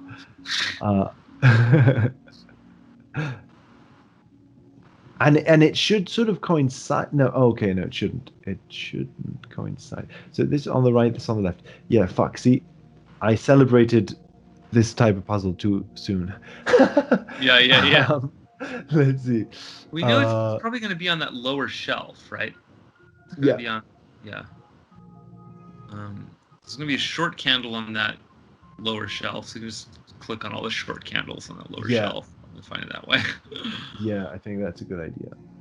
Just do... Maybe that one. Oh. Yeah. That's it. All right. What a cool effect. Cool, huh? like, yeah. I wonder if that's some kind of Adobe Wave Warp thing they've put on a, you know. I wonder if it's literally we're looking at a little early version of an Adobe filter on that thing. Yeah. It looks like the Wave Warp plugin, anyway. Nice.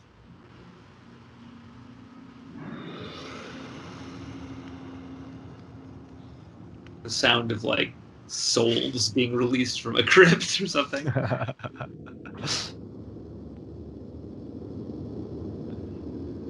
Oh, it's so. I love that. Glide down to the bottom. Yeah.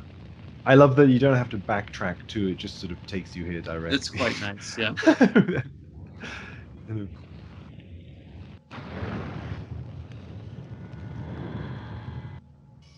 Oh.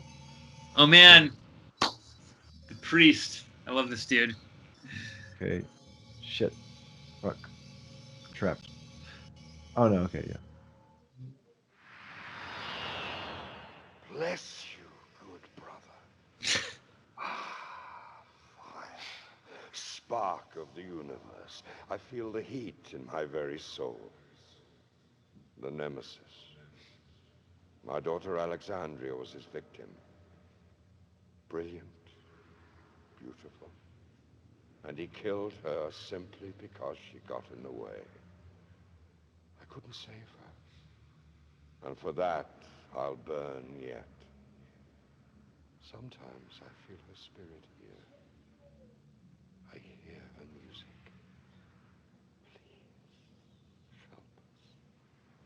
There is a way to bring her back.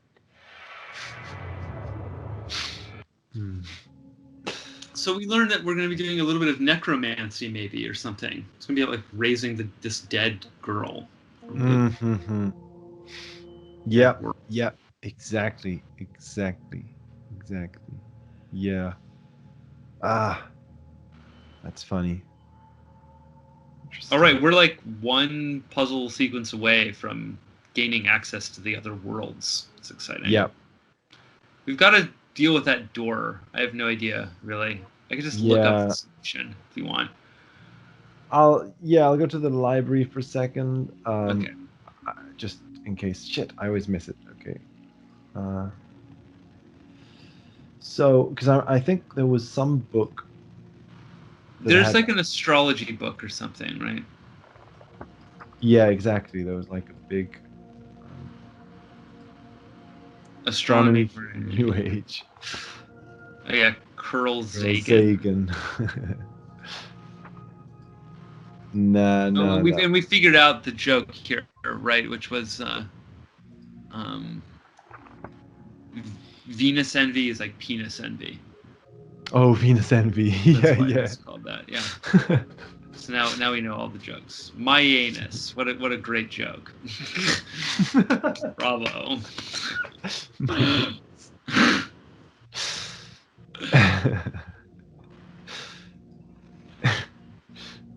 What is this? Interview with the guru. Guru. It's like interview with a vampire. Game's full of dumb jokes.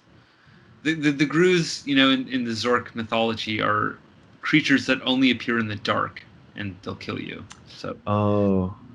That was why in the original text-based game you couldn't be in a dark room for more than a certain number of seconds. The Grus would inevitably eat you. Oh, cool. Right. That's a cool sort of mechanism to have in text-based game. as Yeah, well. yeah, it was neat. Yeah, it's Interesting. basically it's a timer that gives you a certain amount of time to go into your inventory and like turn on your lamp or get out. Mm. You know, um, the, yeah, the best of the new Zorka. yeah. What it says. Empire. Okay. This is some stuff about where we are, the Forbidden Lands, Hmm. which are evacuated. Are they actually cursed? General Kane. The theory of the curse seems legitimated by the dark series of earthquakes, droughts, missing persons, and general ill humor to the inhabitants of the region following the Great Eclipse. So, yeah. Right. Alchemy of Pure Love. Oh, by C. Barajas. Oh, That's the right. director. Yeah. Does it say down there? Cop. Copied right. Oh, copied right. It's funny. 875 Great Underground Empire. Something Wasteland Press. Wasteland Press. Yeah. Okay. Explore this further in that. There's a thing. There is a thing confusedly formed, born before heaven and earth, silent and void. It stands alone and does not change. It goes around and does not weary. It is capable of being the mother of the world. Now that's a quote, right? That's some kind of hermetic It riddle. sounds like it, right? Yeah. Yeah. Pure love, the willing and eternal joining of two souls, is the fifth element, the quintessence or the philosopher's stone.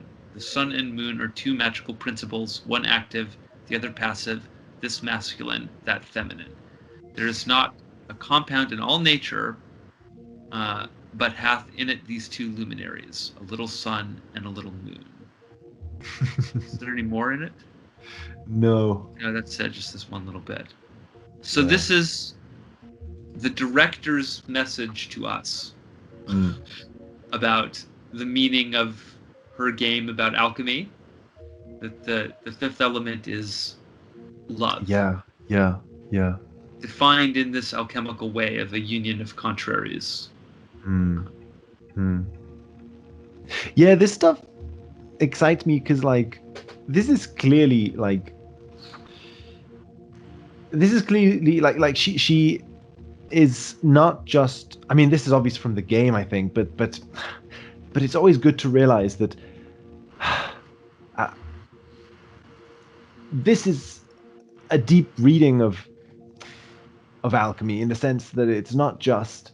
Exactly. Yeah. She's not just using the imagery because of how it looks, or right. It's she's what it sort means. of because of what it means, and Yeah. so, and what that sort of this stuff always intrigues me because it suggests that this game is being made by an artist whose unconscious is somehow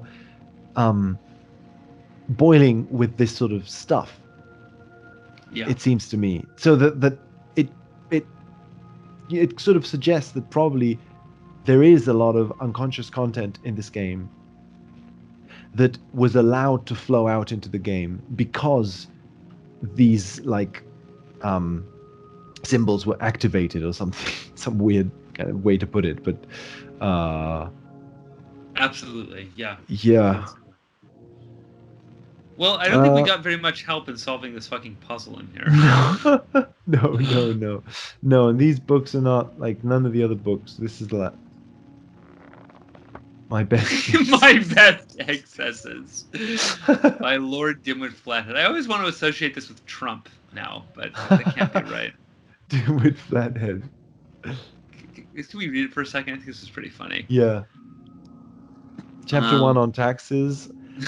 As I will summarize. Following 1,100 pages, the 98% tax rate is a mere pittance, and nothing worth doing in this empire can be done for any less than a full 100%. My next 2,000 or 3,000 tax bills should further illumine my immensely keen findings on the subject. I used to say that the forward-thinking legislation. This is hilarious. It kind of sounds like Trump. All these by emphasizing that italicized like superlatives.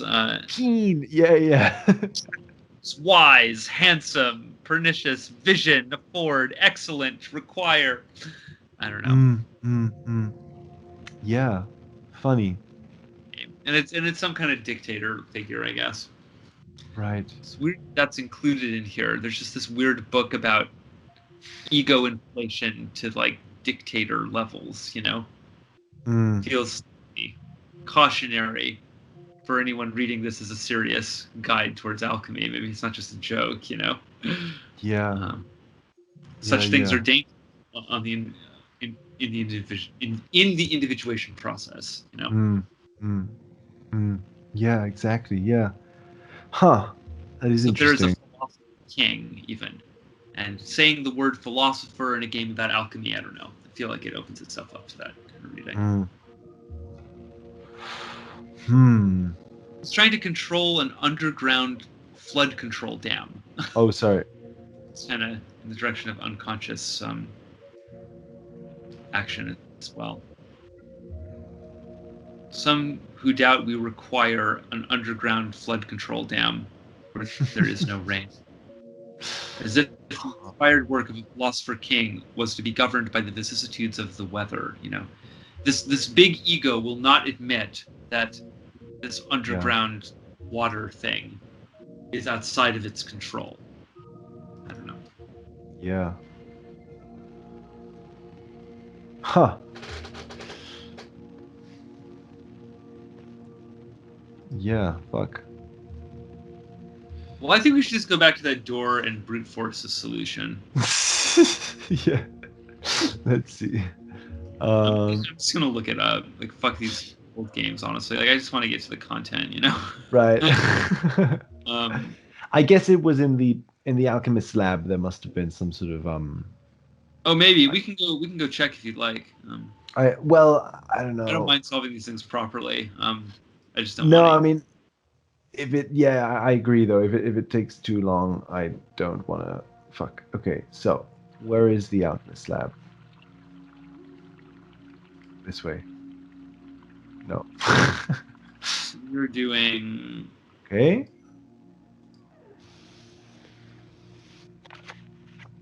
Right. So these are just images. Okay, I found this walkthrough has a very useful table of like the correspondences we need to know between the planets, the metals, and the elements. Cool. So that might be what we need to solve this puzzle. I don't know. Okay, I'll just go up here a second. I could climb up, right? Yeah, this is what we need because we just need to select the right correspondences on this thing.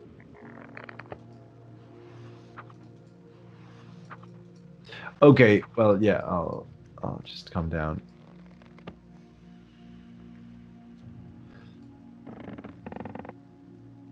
Anyway, yeah. Here's the I don't know if you can. We probably can't see it on my screen. Oh well.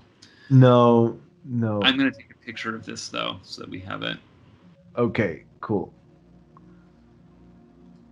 Oh, there they are. That's literally everything. They've built it into the emerald tablet here. That's funny.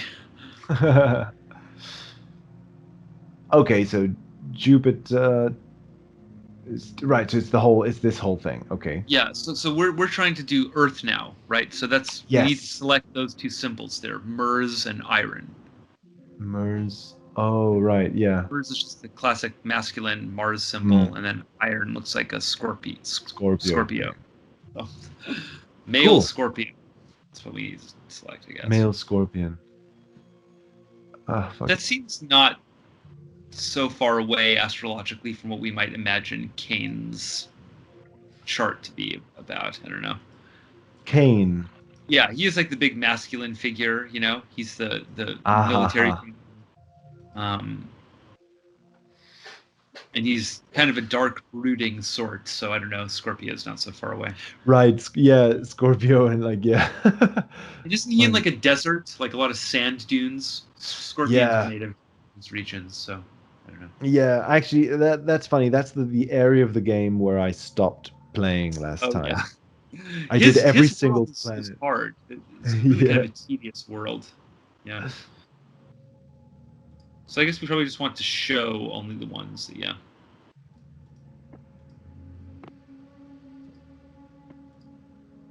Okay. That's it. Whoa. Okay. It's like a mechanism that's just using skeleton hands, I guess, is the answer. Some machine that uses skeleton hands. It's kind of strange, geek-esque Yeah. idea. And it opens the door from the inside as well. I just noticed too, like, kind of noticing too many things almost, but like, so you have these two buildings which look very similar. There's this one and the one we did before with the constellation. Yeah. They both have spiral staircases. Yes. So there's two spiral staircases, and then It's there's like the twin pillars, isn't it? Solomonic. yeah, because then the water area is different. The water area has two doors with two different staircases. It's just that we just went down the left one. I think the right one just kills you or something, right? Right, yeah. So I don't know. Yeah, interesting. Very interesting. Okay, I'm going to save. Good call. I don't want to get killed. Let's see. And I never know when that happens in this game. Yeah, this game is so awful and sporadic with the deaths. Cool. I love this. Ah. We Okay. just have a big lever here. Woohoo! Like, what? Oh. It's actually an elevator, I guess. It just looks like a staircase. Nice. And I think you went down this time. Yeah, we went down. Cool. What's that thing do? Oh, now it's... I see. Ah. That's how we get okay. back up, I guess. Okay, save it again, because I'm certain that you can die down here. Right. I just realized too, so this is kind of weird. We have water has two doors. One is the staircase that goes up, and the other one is the staircase that goes down. Yeah. I imagine. Well, and kills you. And then this water area is flanked by two buildings, one with a staircase that goes up and the other with a staircase that goes down. So it's sort of embedded into the water temple kind of includes both options. I see. Up and down. Yeah. I don't know. Ooh, Yeah, there's fuck. a lot of like vertical transitions in this game like that. Yeah.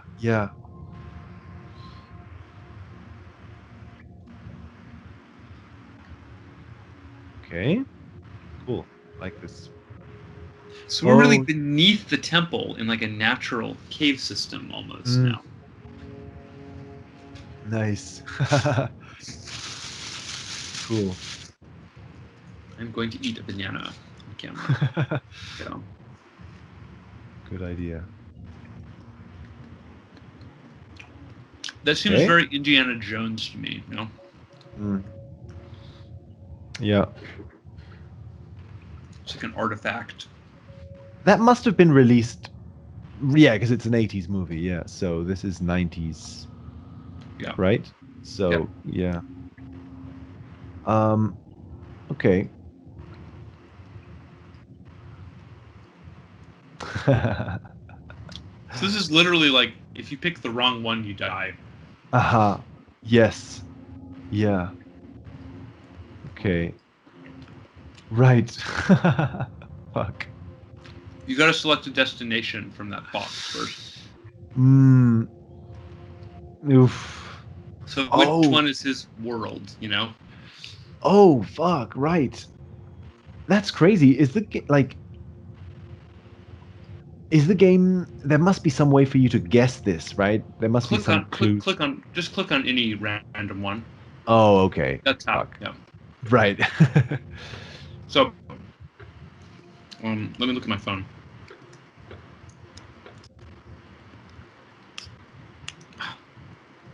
My thumb is like banana-y, and the fucking like fingerprint reader is not working. You know. Here we go. Click on the top right-hand one. That's it. Cool. Woohoo! Okay.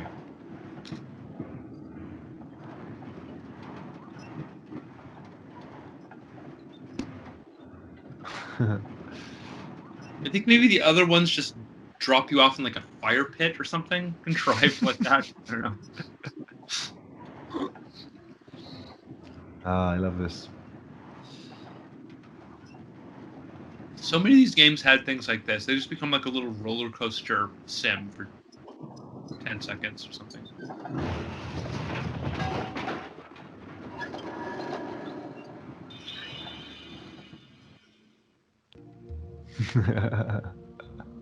Whoa, cool. Yeah, like, it's funny, isn't it? How that is a very long roller coaster ride designed for you to like sit back and enjoy it, kind of thing. Yeah, exactly. It's a little reward.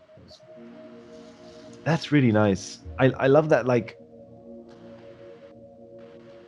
fuck. There's something about that that's interesting though. I wonder if also this was the era when you started having these sorts of rides in Disney World or stuff like rides that involved screens and stuff. I think so, yeah. Because all this stuff was going on at the same time in the 80s and 90s as screen tech proliferated throughout the West,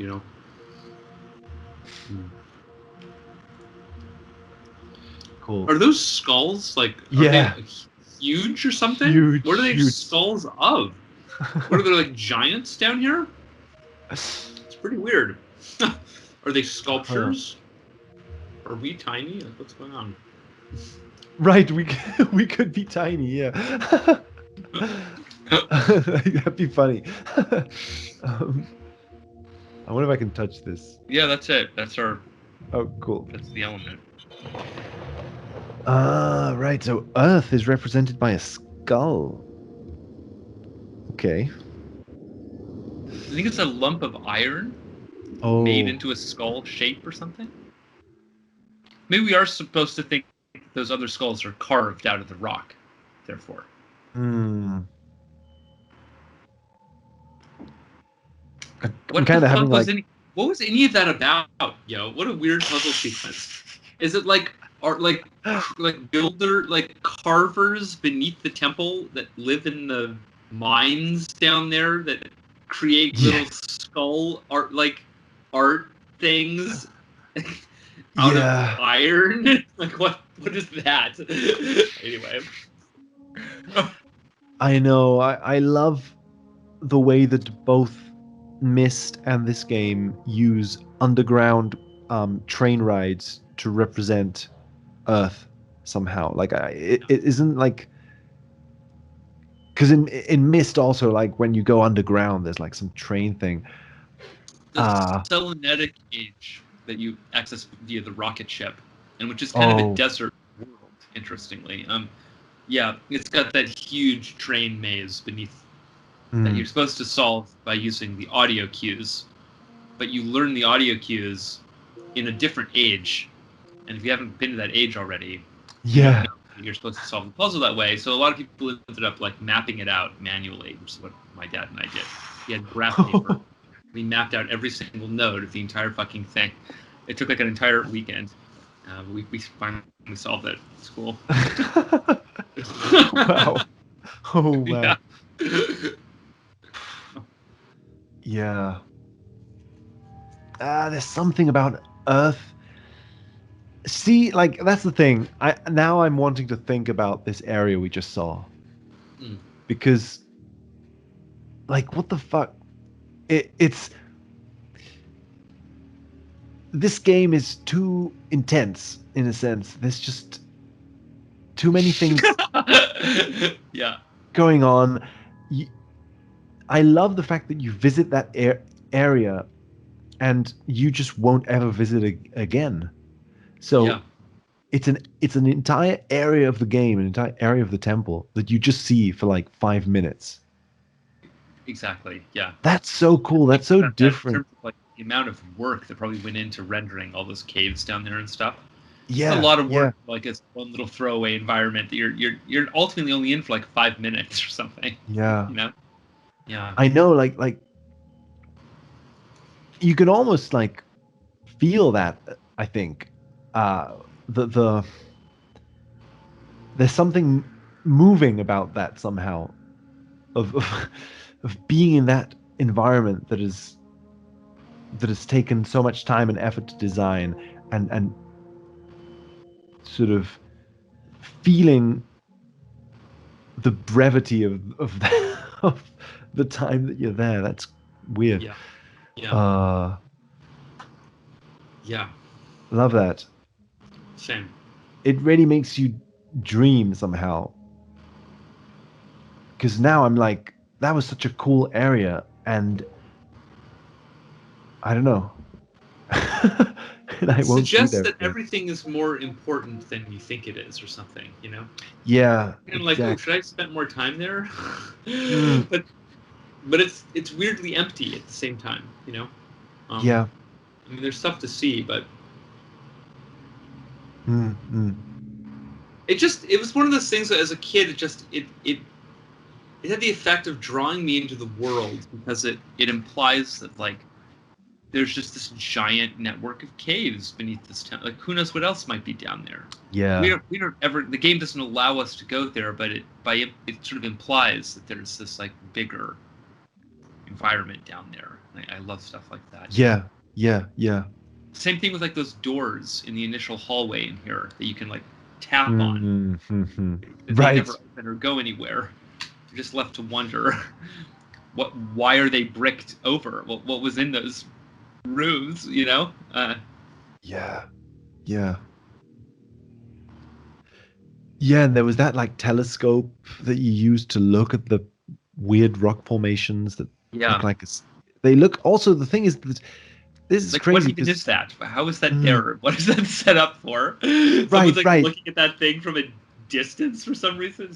Yeah, yeah, exactly. That the whole sort of like um, the world of that, the world that creates.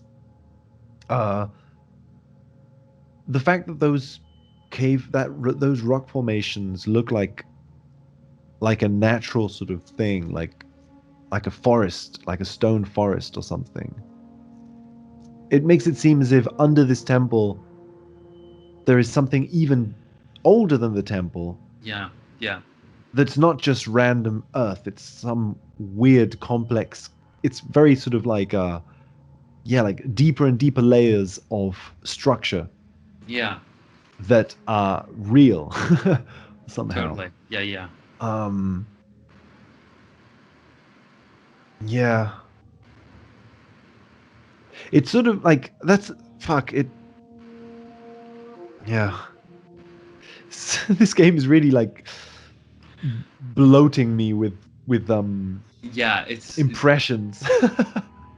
it's a really intense game in that way. Uh, It's funny that it can be that way because it wouldn't register by modern aesthetic sensibilities as like an intense experience. It's very no, slowly paced, and you know, no, but no. like it's like almost Joycean in the like density and speed in which it's like sending weird connections to your brain, you know? Yeah, yeah. I think because it's you're entering into, like you said, you're entering into all these different small rooms, like that fire puzzle we just did. The place where we stopped and mentioned it looked like an Aphex Twin thing. Yeah. That just that corridor is like fuck. That is an amazing corridor. That's a whole sort of world in itself. It makes me dream of like what would it be like to be there and explore like there seemed to be like an opening up in the sky, like the sun was shining Yeah. down into that corridor, and it makes you want to like climb up out of that tunnel and see I what's know. I'm outside there. eternally wondering about where that is in the temple. Mm, Like, where's that opening? Is it beneath the other weird rotating dais where we get the pole originally in that courtyard? The yeah. weird tree and stuff? I always think maybe it's underneath that somehow. Right. I Yeah. don't know. Yeah. Questions we could ask Cecilia someday. Talk Yeah. about this game. uh,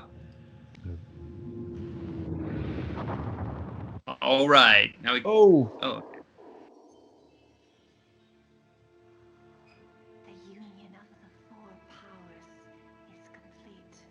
And finally, we are reunited. Kane, Sartorius, Malvo, thank God you survived. Now we must plan our escape. You're our only hope, and we're yours. You must learn the secrets of alchemy in our world, and retrieve our lost metals. Our time is running out. Do you understand what we're fighting? He'll kill anyone who stands in his way. Look at Alexandria, Lucienne. It's all our fault We've that all he... made mistakes, old friend. Terrible mistakes. Maybe now we'll have the chance to correct Listen.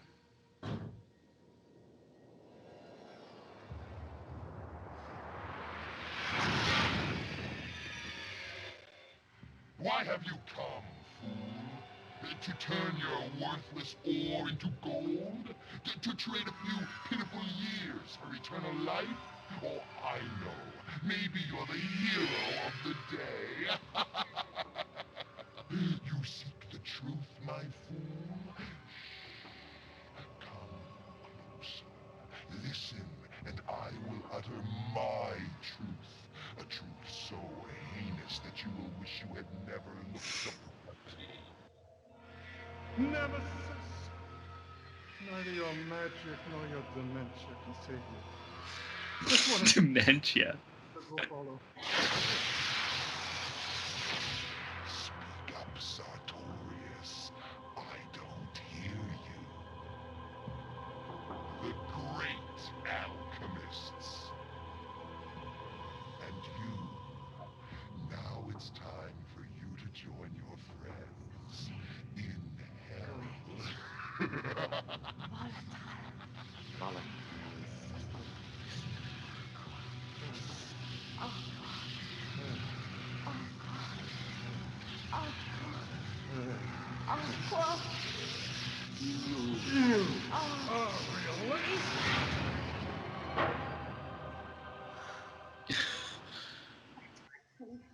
Our powers are still weak, and he'll be back.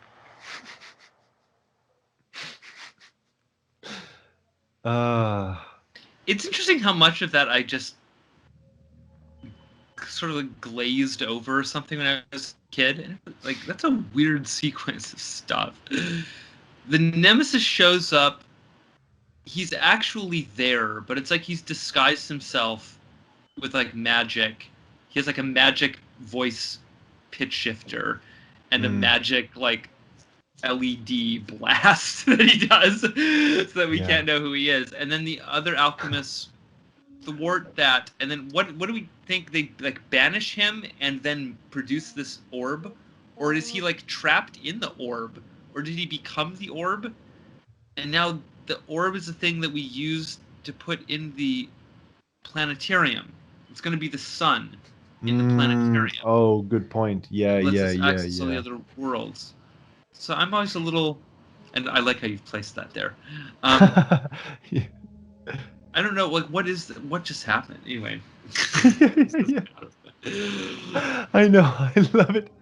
I love when this little golden thing just sort of pops out. Yeah. And then... Like an egg has just been laid almost or something. yeah, yeah, yeah. But kind of in the spirit of the alchemical image set, you know? Just a weird spontaneous egg that emerged out of some strange process. I don't know. That's so funny. Fuck. I'm really interested in this because she says aqua, aqua, aqua, I think, as Yeah. they're banishing him. Yeah. She's They're like obviously all the summoning their elemental powers or something. right. Yeah, yeah. That's interesting. The thing about water.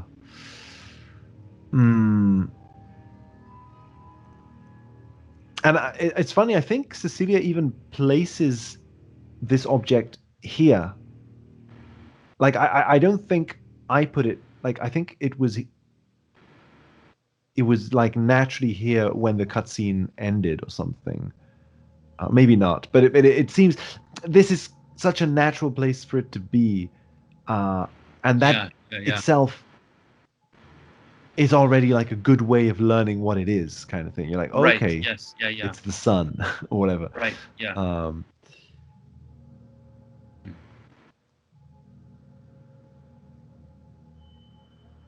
yeah, it's funny. I'm sort of like, I'm absorbing that. I'll probably like comment on it Definitely. Yeah. at some point because there was so much I wanted to say about it. Let's see. So we get to just pick a world to go to now, I guess. Ooh. Do you want to take like a 5-minute break before we? Yeah. Just I could use like a glass of water and like a bathroom break, you know. What are you eating? I'm eating lentils and some melon, like, and a hot dog, like a complete weird sort of. Perfect.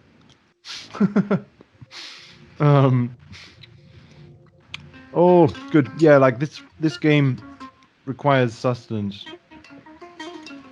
I need energy. Yeah. Okay. I've been snacking on like trail mix while we've been playing, which has like a lot of nuts, which is like a brain food. So I think that's been keeping me like. Cool. I'm a big fan of that lately. I'm eating a lot of nuts and just like stuff with more fat, you know. So I think that's good for your brain, and I think we probably underestimate how much energy it takes to think. Yes. At the levels that we often think, or we're kind of like holding our heads on camera and stuff because we're like painfully ideating on something. It's actually, you know, probably not a bad idea to like eat. Yeah. When you think. Yeah. No, I often feel this, that food is often like the breakthrough to, like, sometimes it feels like you can't go on any longer, but it's actually food. Actually, you're just malnourished. You're just hungry. Yeah. Exactly. Oh, good.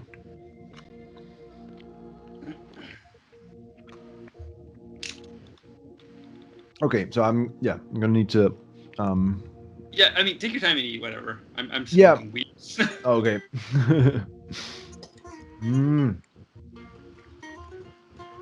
This image looks kind of this one looks very Islamic to me, you know. I feel like we're in a mosque. Suddenly, you know, especially with the sort of Arabian tone of the music playing underneath it right now. And the purple background, that sort of star. Yeah.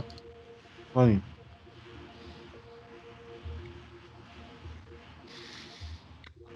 Woo. Yeah. Yeah, let's like just take a short sort of just chat break maybe.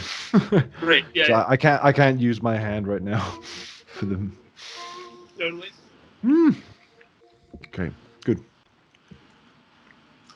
I've got to say, you know, this is a really great way to spend a Saturday afternoon. I miss playing games with people, especially this style of game, which is not popular. You know, I've got some friends that I can play like other kinds of games with, like platformers and stuff. You know, but like when it comes to adventure games. He's a very specific kind of person to actually want to play through one of these games socially. You know, the people that tend to be into these games usually are much more introverted. It's like rare to find people who want to play these with other people. You know. Right. Yeah. Yeah. It's funny because And we used to do so much of it as kids, or I did anyway. So it's constantly playing these kinds of games with my buddies. I miss it. I think that's what I was thinking. Like, this is an experience that I don't think I had since I was a kid. Yeah, Probably. that's fun. That's crazy. I think that's another kind of really powerful thing about this, about playing this game. Um,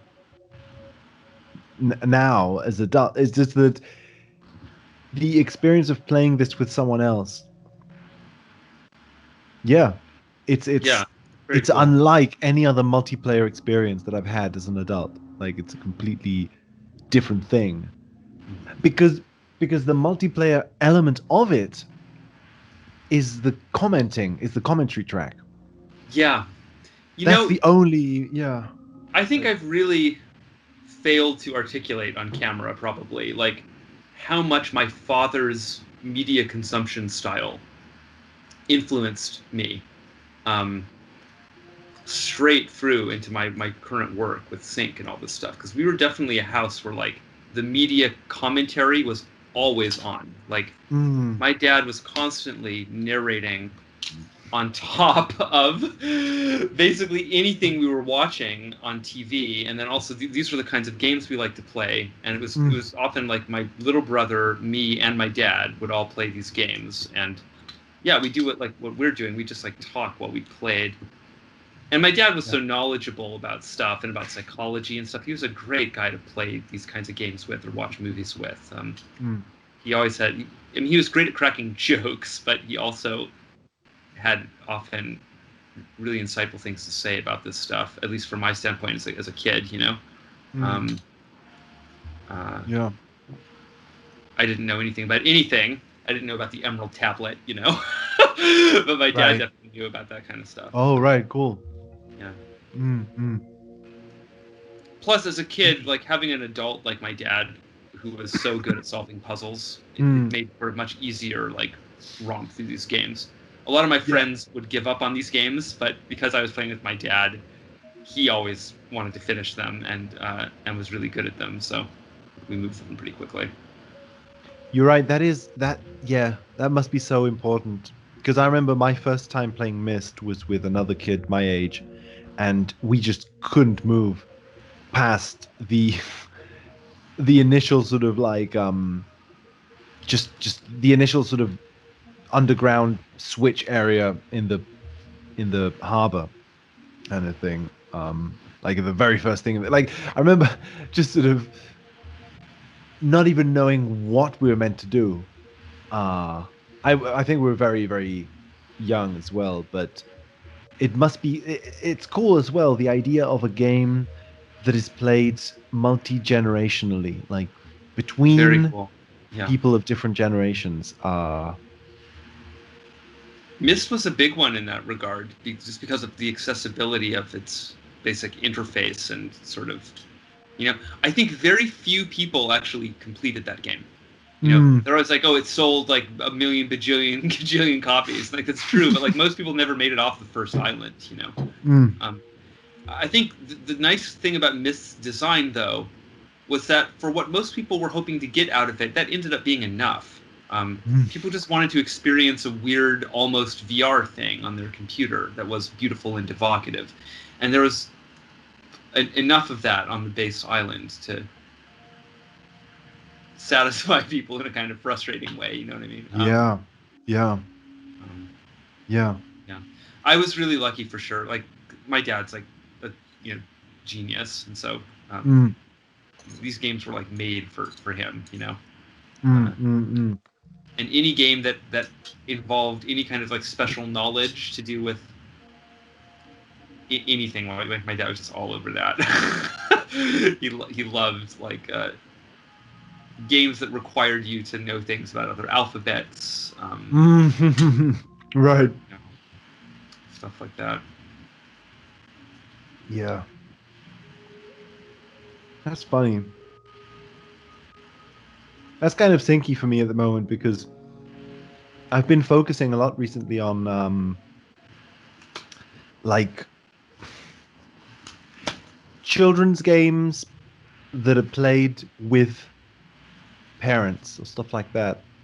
Uh, like just yesterday, I was watching a program about what do you call them? Children's books, the kind of books with like a lot of big pictures in them. Like I don't know if they have a specific name, just children's like Yeah, children's books. Like, yeah, I don't know. Picture. Yeah, I don't know. picture I don't books. Yeah, maybe yeah, picture books. Like yeah. and I was sort of just watching a program. It was a Japanese program where they just introduced different new types of picture book, and they were like picture books that didn't have any words, for example. And then the parent had to like make a story up That's on the cool. yeah. How interesting. And there was another one where it was a picture book without images, but the one rule was that you had to read every single word out loud, and then instead of images, I think, and Japanese is more sort of given to this, instead of images there were huge like sounds, like boing, like things like that, and then the words in themselves become the pictures or the excitement of the book. Like it's just full of sound effects that you have to read out loud. And I thought it was funny how you need the parent there to like to make sense of the experience somehow, right? To sort of guide the child through the thing. Like, okay, this is what's happening, and we're gonna go through the story one by one. But then you also need the child, you know, if you were to think of it in like a weird systems way, to provide the kind of the improvisational curiosity, saying what's that, and then that the parent can kind of bounce off of that. You're kind of taking us back to church here in an interesting way. Right, right. Vis-a-vis the idea of like priests as interpreters of texts. It's funny because I was just thinking about that this morning, because kind of what happened with the church, taking our sync native view of history now, that perceives cinema as the evolution of the church. Okay. It's like what happened is the priest got absorbed because the stained glass and the organ fused together with the Bible to become a living, animated, audiovisual Bible. And so the need for a priest to read out the text while the people look at the picture, while the organist plays that's not needed exactly anymore. What you need now is a director. The priest becomes like the director. The priest becomes an invisible figure behind the stained glass, behind the organ, behind the text. Basically becomes the Wizard of Oz, you know? And the idea of an invisible director of a living religious image is like the idea of God. And so the director becomes very... it takes on a natural metaphorical significance in that context. You know, the director is the invisible author behind all these diverse images and experiences and narratives and realities that you're going to experience. Is the invisible author of reality. It's an inescapable, like, implicit... That's why people deify these directors in weird ways, you know. People like Kubrick and so on. They're archetypally close to an archetype, to a godly archetype, you know. Invisible author of your experience. They just naturally resonate with that idea. But that's an interesting process for the culture to have gone through. That the priest kind of transubstantiates into this other thing that becomes like a Steven Spielberg, you know? Yeah.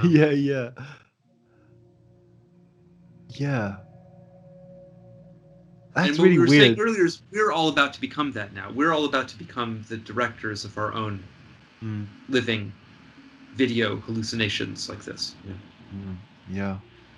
We're playing like Cecilia's dream here, in combination with the big distributed creative system that made up the team that made this game, you know.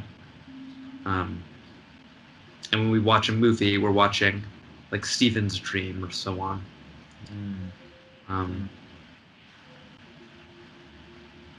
Yeah, I'm thinking also like of Soon it will be our own dreams in the big Dream Drome. Dream Drone 5,000 box.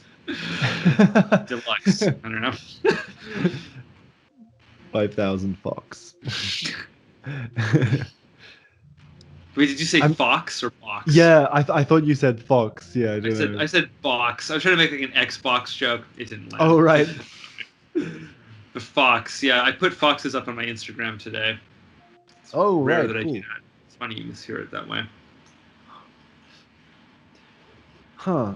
It's just I'm thinking also of like the fact that in the case of the picture book, there needs to be a player if it's like a little game that's being designed. Right. Right, and the child is playing the game. I wonder also if in a church, if that's the crazy thing, I'm really tripping on this idea of church as the original video game as well. Like that you sit down, and then there's like there's like the story is being told, but it needs players to interact with it. It's an idea that's still kind of on the fringes of my head, but No, it's just very interesting. Like I mean, yeah. I wonder if these games aren't more significant than we think sometimes or something, or like it literally or is not the evolution. What they are or something, but what they could be or what they represented or something, you know. Yeah. Because I understand this style of game is like a very particular thing with our generation. You know, I don't know how much modern. You know, if I'm like 20 today, what do I feel about Zork Nemesis? I don't know. Yeah. I probably feel something about it's like there's just parts of it that are good in a basic art way, you know. So like the music is evocative and these images are very suggestive, and you know. But anyway,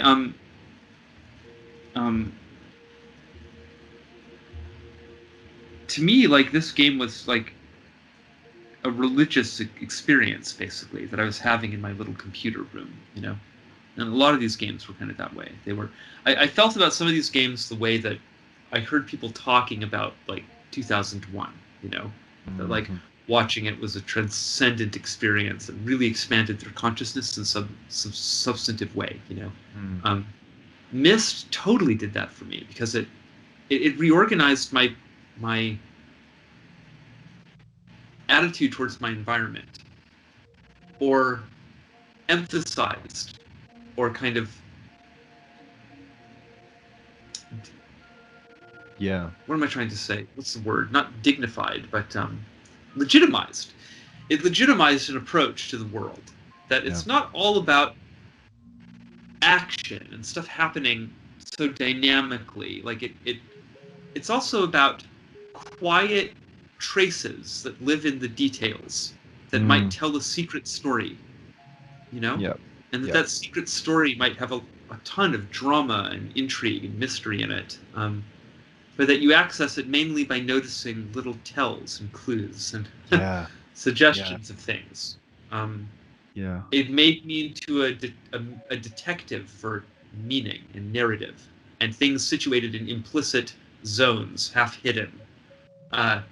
It really it like was very formative in the way I relate to media, generally speaking. I think on some level, when I do my sync stuff with films, I feel like I'm playing Myst.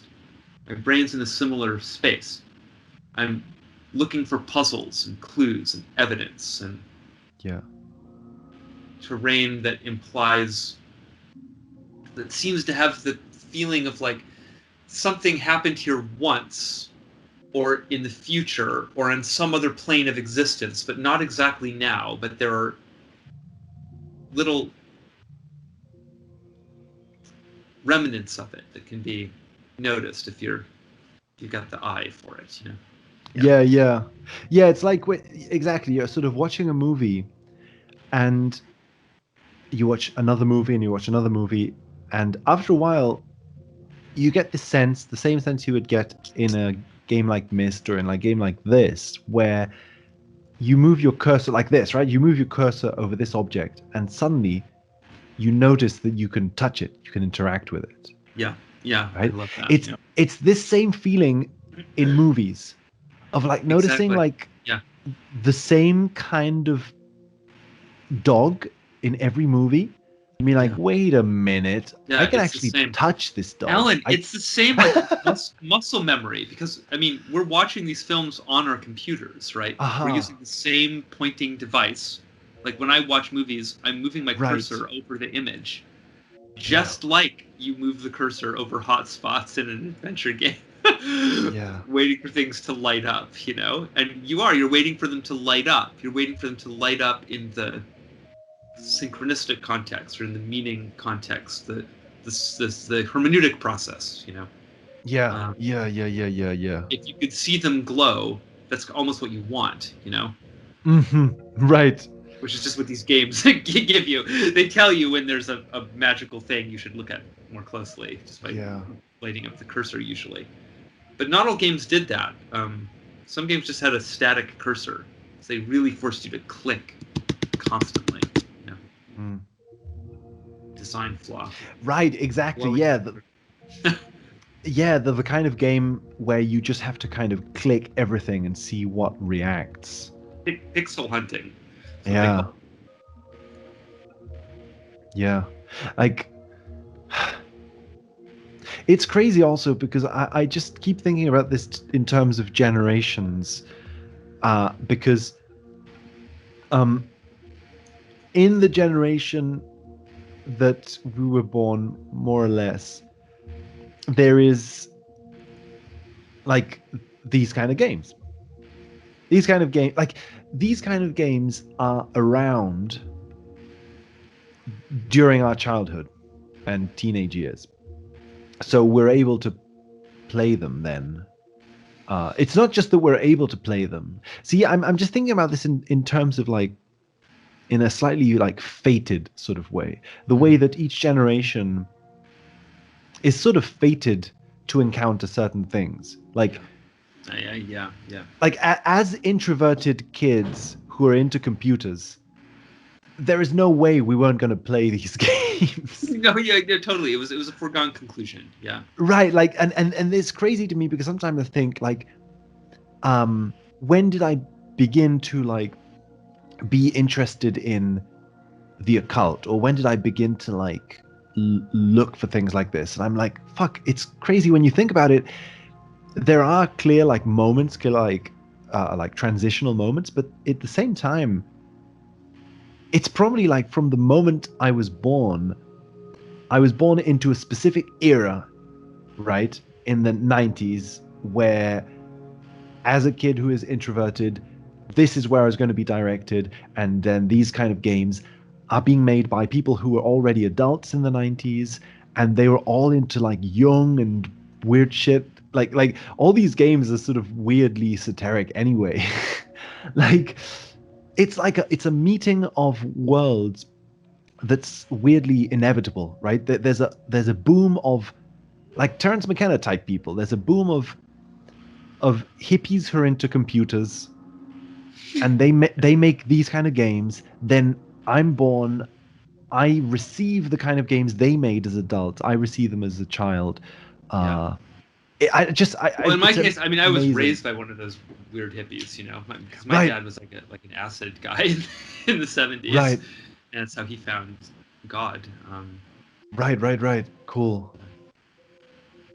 And so yeah, the 90s were an interesting moment. I feel as if the psychedelic culture had its tightest grip on the main veins of like media representation at that point, you know. I think I agree. It just kind of worked out that way generationally, like you say. People like my dad who were involved in the counterculture and stuff became the main demographic that things were being sold to in terms of books and movies, and eventually things like this, which were thought of as like games for adults. You know, these weren't really marketed as kids. We were playing them as kids because, like you say, we were amongst the smaller percentage of hyper introverted, very smart it's folks who were, you know, into this kind of stuff. But like,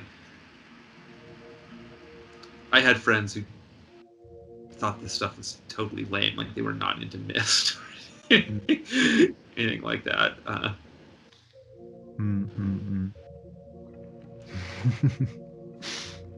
It's weird, like it at that point in time, like video games and stuff were really they were a little more marginal, you know. The Wii hadn't happened yet, you know.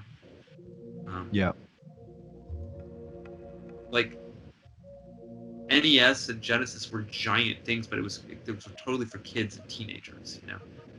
I don't know. Similar things like comic books and stuff, you know, just like takes time for it to be like recognized as like more than just some piece of trash or something. With the what? With the what? Sorry. Comic books. Oh yeah.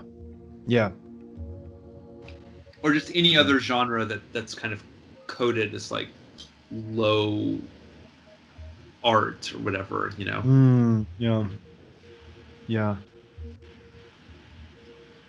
You know. I'm obsessed with the history of this stuff. I would love to kind of map out in my head the history of, like what you said just now about adventure games and stuff. Or of like video games, I guess. This like what you just I did said my about... PhD on it. You know, I know the whole history of games and all this stuff. Right. In depth.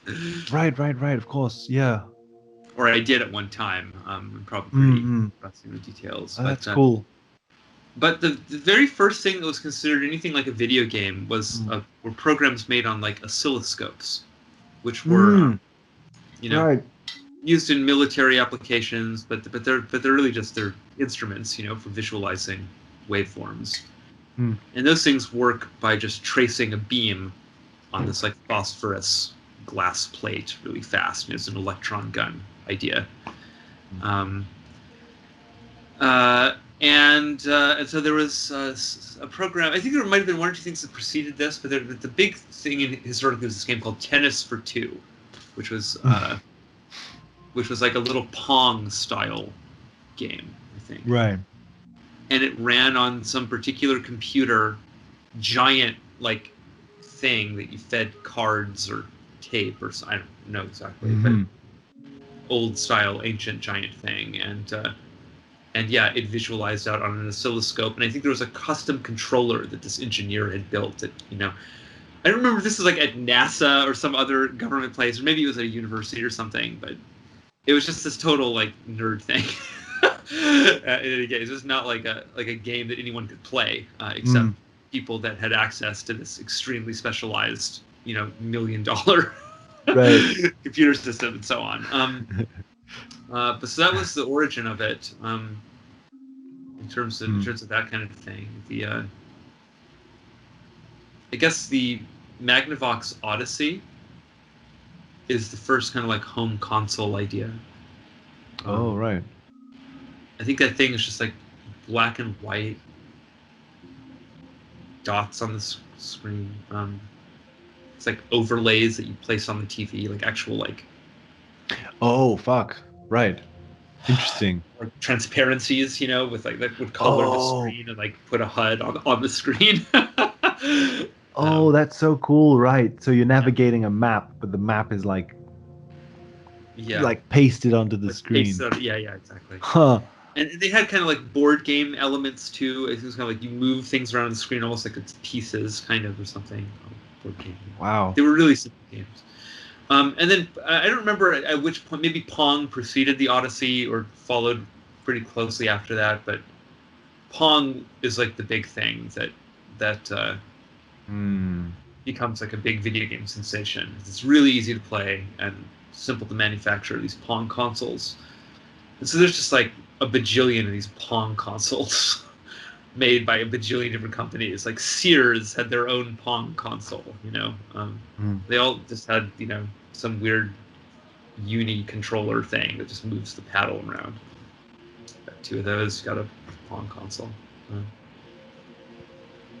Arcades are part of that history too. I know a little bit less about those. I kind of focused on the home console evolution. Yeah. Yeah. I don't know exactly when like Pac-Man happens and like all those different variants, but Atari is the big player in that stuff, you know. And Steve Jobs is involved with Atari early on. Steve Jobs and Steve Wozniak. Wow. Oh, right.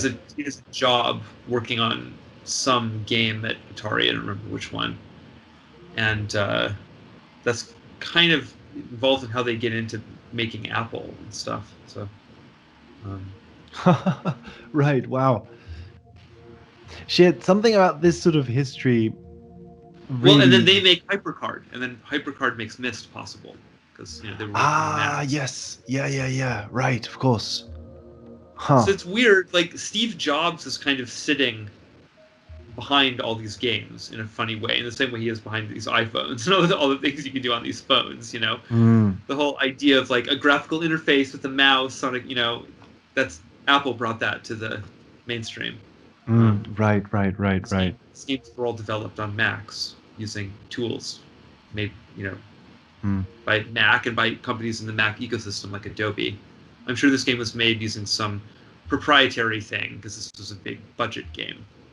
But 100% they were using Photoshop on a Mac and 3D rendering tools probably running on Macs and, you know, blah blah.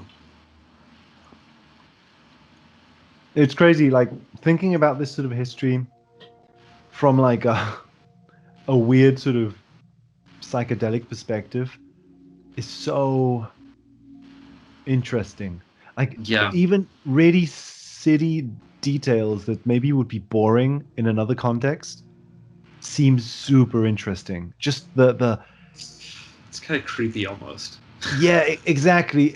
I get a completely like woof, like weird numinous feeling from it. How what we're doing right now, by the way, is creepy a little bit from that perspective. Like this scenario somehow of like, I have a computer here in front of me that has like a virtualized video space consisting of like video phonage from me and a friend of mine in Barcelona while we collectively play a game running in virtualization, you know?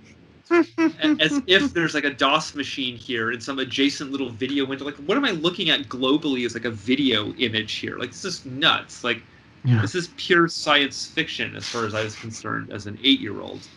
I would have flipped a shit. It's just, it is kind of alarming how quickly this has become a reality. Like, and our comfort level with it too. I think COVID must have accelerated our like collective ease of just like accepting video telepresence as a legitimate substitution for actual hangage, you know. Yeah, that's funny. Which makes the world smaller again in an interesting way. Yeah.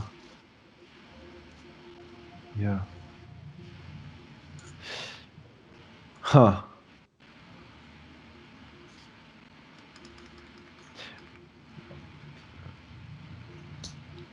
Let's go for it. Let's yeah. I'll see if I can.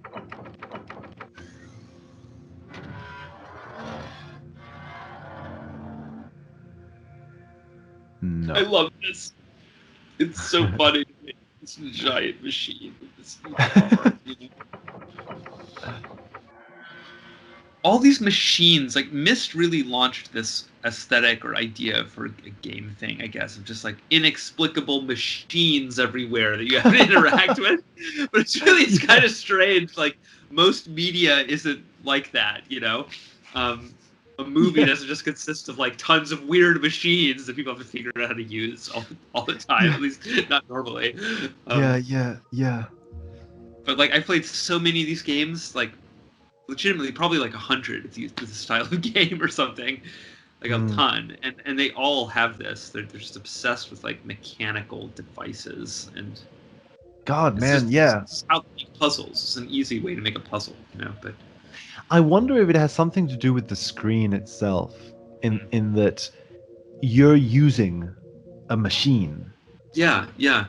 Well, it does it pulls your body into it in an interesting way. You do feel more like in the world if you're operating a device that you can see react to, because a lot of the exploration is kind of just static screens. So when you're in a thing like this where you can really see changes happen in the environment by live input, it immerses way, I guess.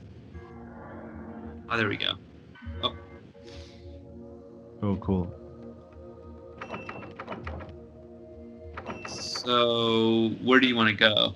Right, so we can go anywhere, right? Yeah. Yeah. Oh, shit. I guess we're Okay. going to Saturn, which is Okay.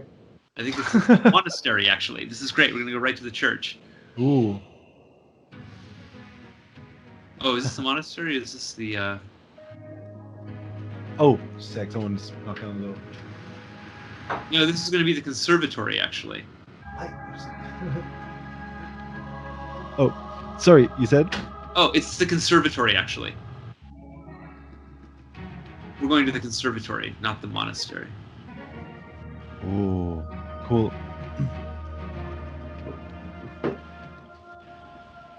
I love these like fly-through sequences. This is another thing that Myst originated. With the book. Yeah. Portal thing. Gives you like a global tour of the environment you're about to teleport into, but also kind of gives you this out-of-body experience all the time. These games are so floaty. Yeah.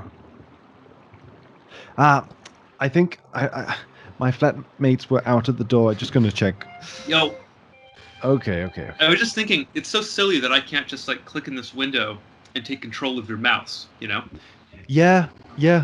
And I I was know, looking like, for solutions, and there's totally a program called Share Mouse that works between Mac and Windows that would allow that, actually. oh, wow, cool. It costs like $50 or something for the standard license. I think there's like a demo or something we could try, but I don't know. Right. I think Yeah, something to look into. That could be interesting because then we could trade off the plane, that could be a cool investment, actually. Like, Yeah. I love the idea of even mid game, just sort of like, like even just for the experience of like, maybe you feel like wandering around the space for a while or whatever. Like, Totally. Yeah. that's interesting. Yeah. Actually, that'd be Mess kind of around. psychedelic as well. Like, It would it would be. be cool. Cool because suddenly, like, I would see you playing. Suddenly, I Your would be computer. Yeah. a viewer of my own. Yeah. Cool. Strange. Nice. Yeah. I like you said. I love these floaty sequences and the fact that it's combined with all this mechanicalness. Like, it's just, on the one hand, that there's this floatiness, and then this sort of strict mechanical thing going on. I don't know. I find that interesting how these games are so obsessed with mechanisms, and at the Yes. same time they're so it's religious. It's all about like these I temple-like know. I places. just see and, like, hemisphere things and all that always. yeah. Yeah. Ah, fuck. Okay. This place. Okay. So, what should we do?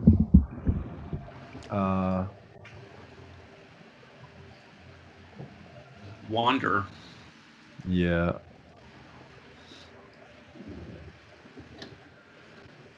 I just love those little moments. For some reason, I almost fetishize those things in these games, like just like these like little animations like that give the world, Yeah. life. I think because the making of Myst, that like little QuickTime movie that came with Myst, like Yeah. showed me how much effort went into every little animation like that I really like appreciated them as a kid. You know, it's like, ooh, another animation. Like I was always excited to see each little. Even if it was something mundane like a door opening, I was just like giddy. You know, I don't know. No, I know.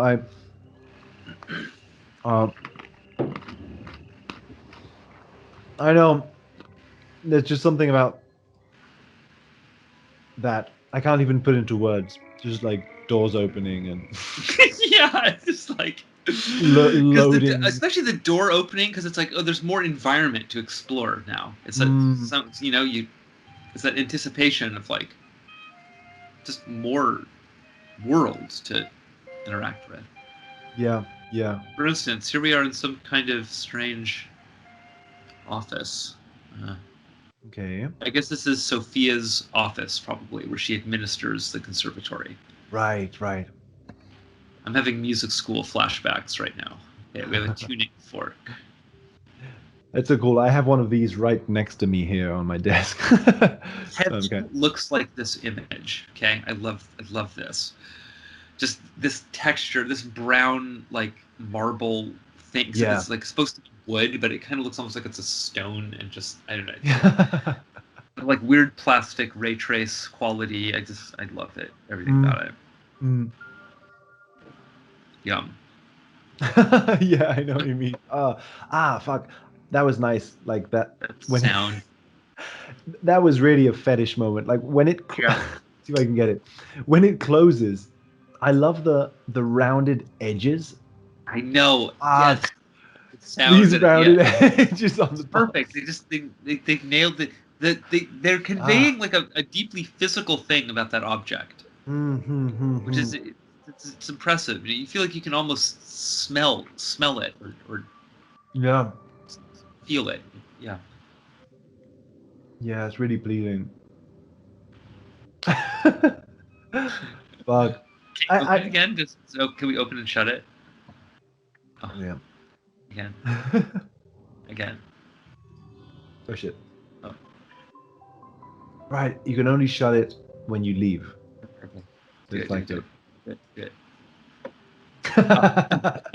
I love how the click occurs right on the transition, like the cut back out to this frame. That's very edited too. But I think details, but wow, yeah, this game it's really nice. It's kind of what you were saying before of how this game sort of justifies or it kind of it does something to your worldview. Right, yeah, like it modulates your attention in a weird way from one thing. Yeah. Like I can really notice it's doing things to my body. It's sort of relaxing areas of muscles, like what you were saying before. It's almost like look how softly this is lit. You know, you can sense the glow coming off of that lamp. It's also dreamy and depthy and then the music, this constant kind of drony ambient enigma wave thing going on that really sort of puts you in this meditative kind of, you know, it's like you're having a drug trip, this game, or some very weird dream, or you know, it's not normal experience though. It's very No, it's like it's visionary. Almost it's somehow teaching you to enjoy normal experience. Yeah.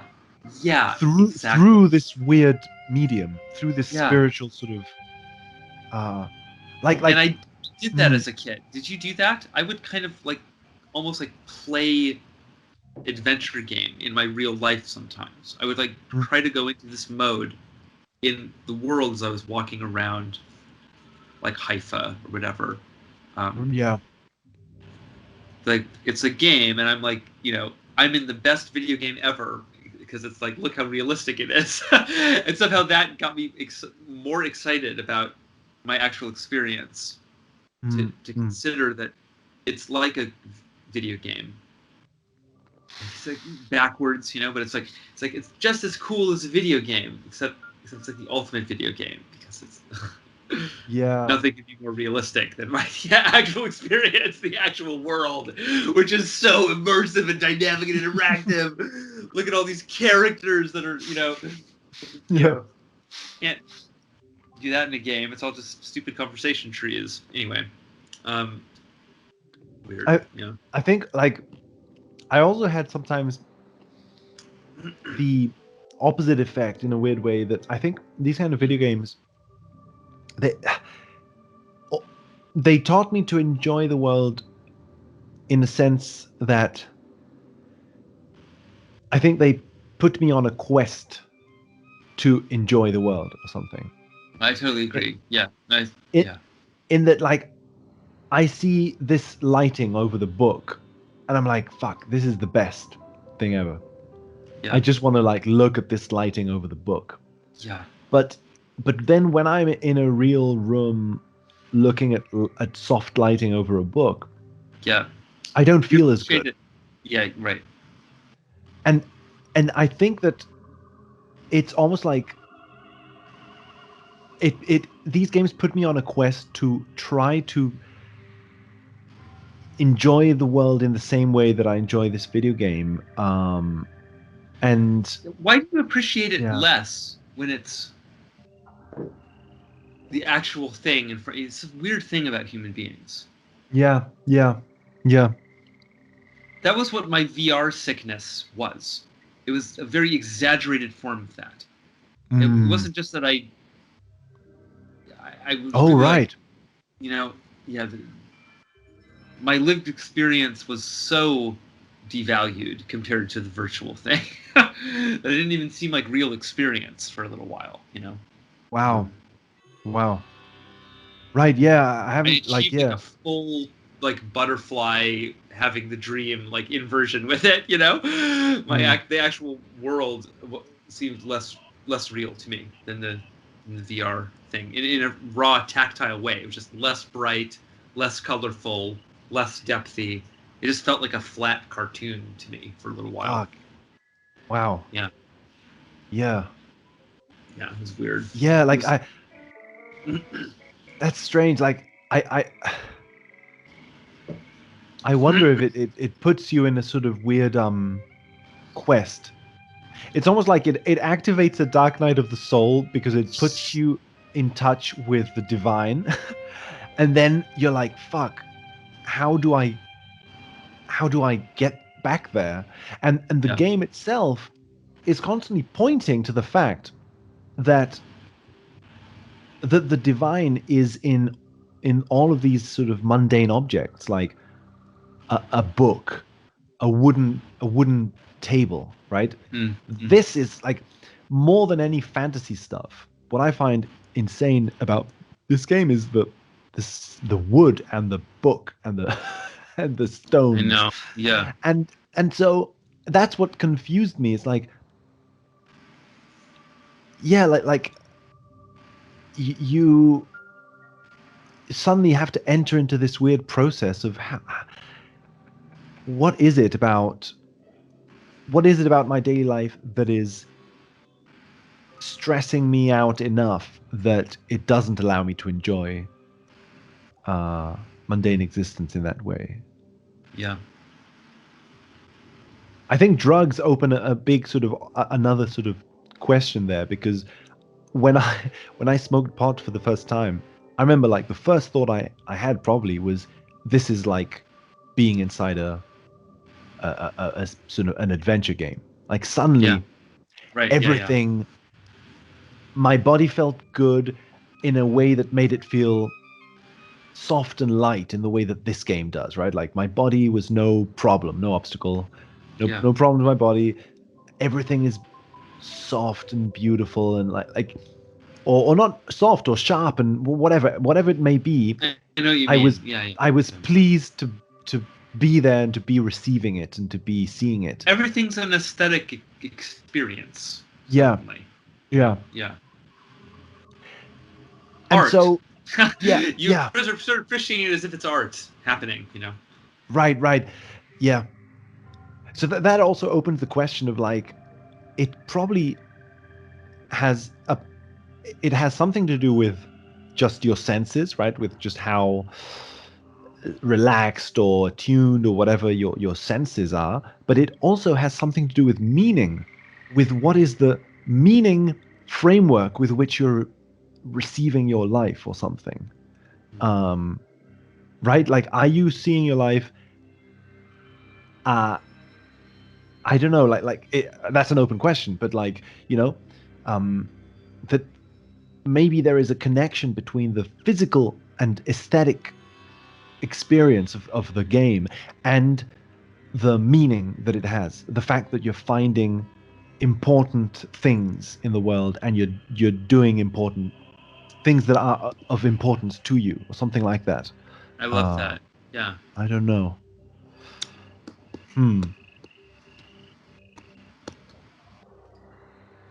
Yeah. On music and perfection.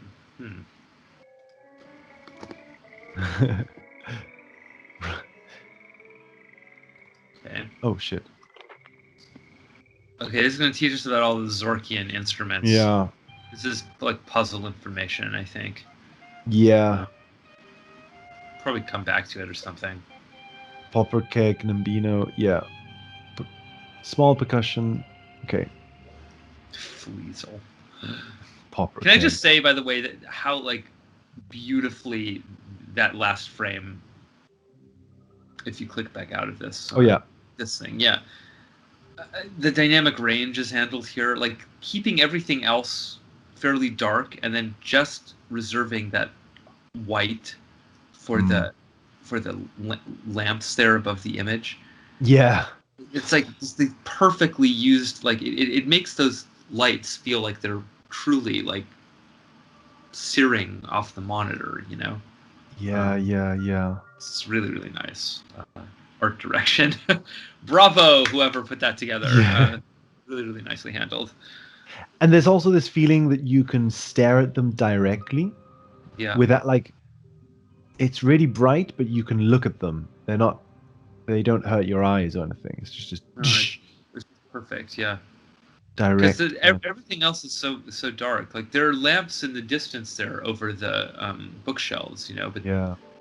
they're never allowed to go to that Yeah. brightness. You know, it's really just that one place in this whole panorama that has like maximum bright light. So really cool. Yeah. They really want you to go over there, I guess, because you need that puzzle information from that book. Yeah. Like trying to spotlight it. But it makes for a beautiful picture too. What was the image in the frame? So that's Right. Alexandria with her violin there. Her 1, 2, 3, 4, 5, 6, 7 cohort 7. at the conservatory, I suppose. So it's an all women's conservatory, I guess. And this is. Oh, and the that's teacher. Sophia there. Yeah. And it's 7, right? Yeah, so it's 7. It's 7 students. Okay.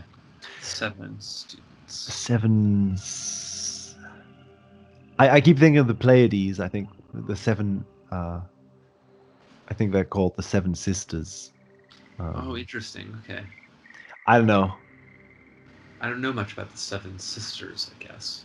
No, like it's funny because I keep sort of thinking about the Pleiades for some reason because it's funny you mentioned UFOs and stuff. Like in a lot of the UFO stuff that I looked at, the Pleiades were like a big element somehow. Interesting. I don't know. Yeah, I'm just kind of like going off memory here, but yeah, interesting. Okay, let's see if I can go behind the desk. No. Yes. Yeah. Books. Right. Okay.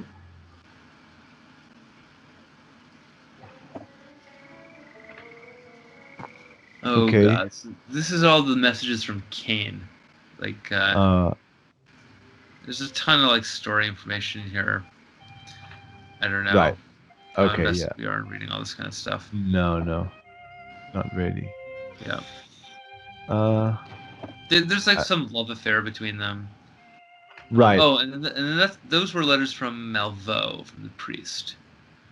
Oh, okay. Probably about Alexandria, if I remember correctly from the video stuff we see later. Ah ha ha. Sophia's kind of living half in the monastery and half in the conservatory. You know, so sometimes she's staying with Malvo, sometimes she's over here Oh, okay. Oh, right. Okay. as a Interesting. child. You know.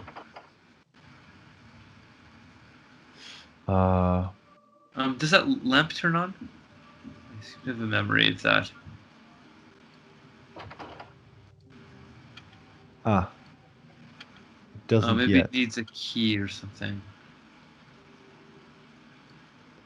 Okay, I seem to remember that there was something with the piano. Yeah, there's definitely something with the piano.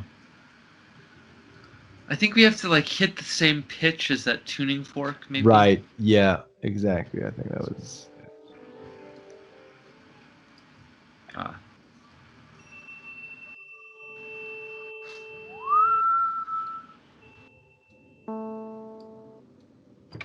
Oh. Got Okay. it. Cool. So it dropped a key. Yeah. It dropped a key. I That's wonder. funny, you know, a key and a key. Oh right. Yeah. Yeah. Yeah. It is playing this game. Um,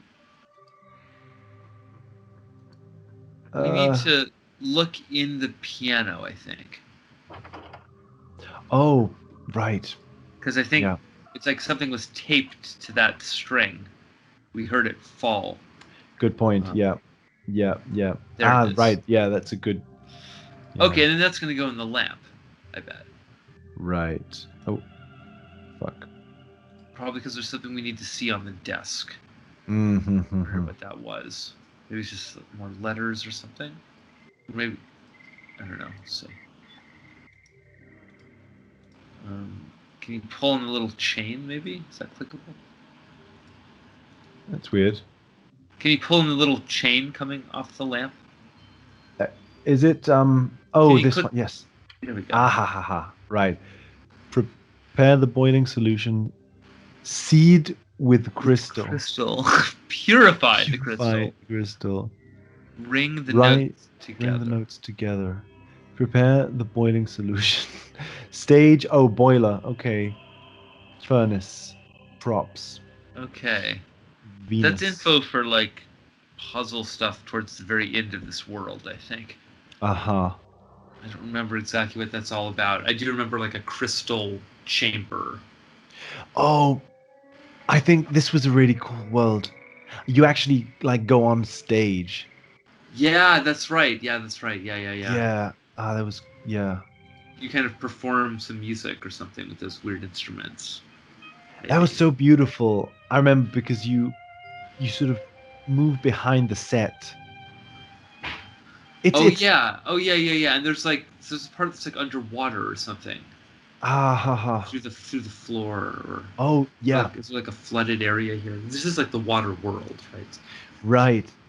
Fuck. It's yeah. Yeah, this is a cool So one. beautiful. So what? That's like a ticket.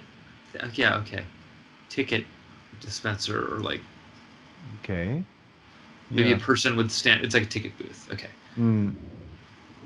I seem to have a memory of an animation of a ticket appearing in there. So maybe Oh yeah. maybe there's some puzzle we do that gives us a ticket there later. Wow, what a beautiful space! Like Yeah.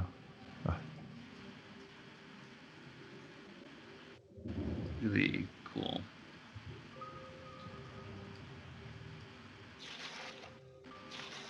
How many of the spheres? Ah, yeah. Okay. That's crazy, man. I was reading about this recently. Fuck. Oh yeah. Yeah. Was it Plato that wrote about the harmony of the spheres, or some I- Greek guy?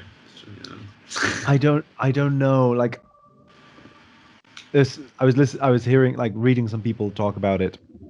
in connection to music, Mm. the 12 notes and stuff like that. Weird. Oracle. Okay, yeah. That's nice. And it's a torn, like, she's sort of killed. She's. Oh yeah, it's like her image is torn up. Hmm.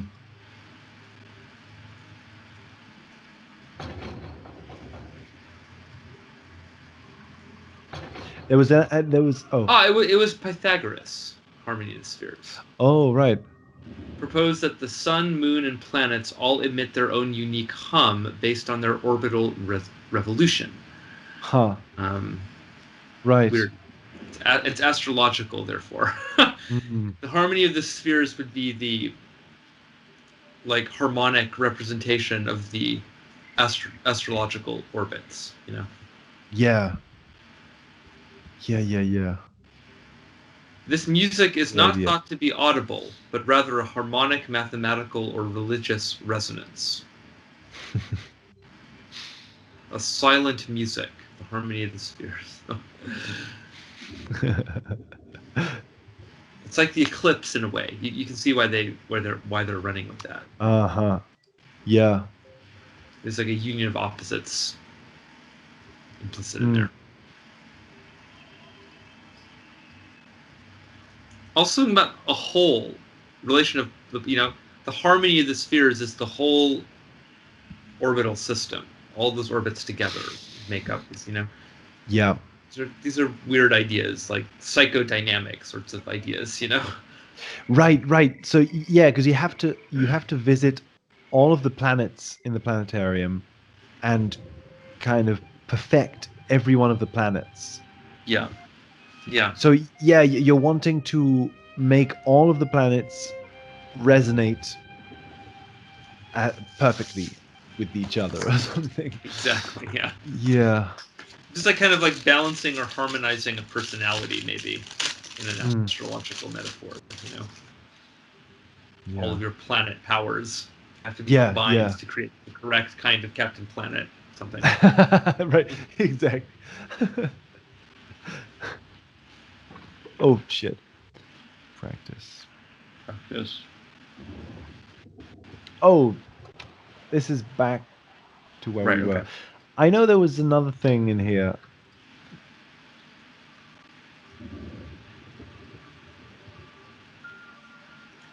There's like some animation if you try to go into the concert hall, I think. I have a vague memory of that happening.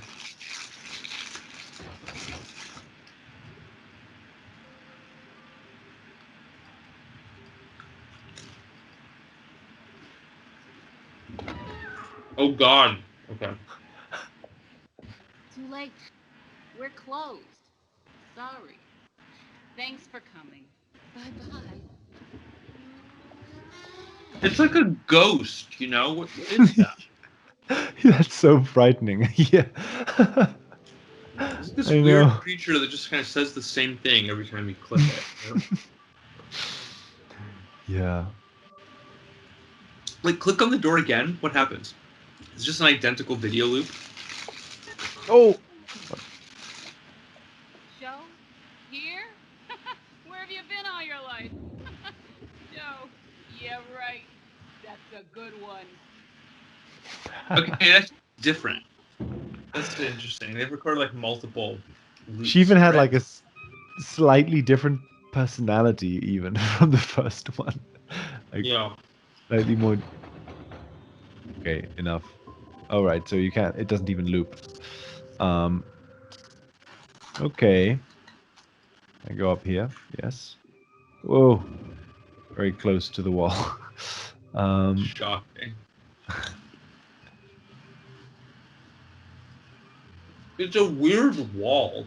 It looks like Stargate portal. What is that texture? Like, what the fuck? Strange decision. Anyway.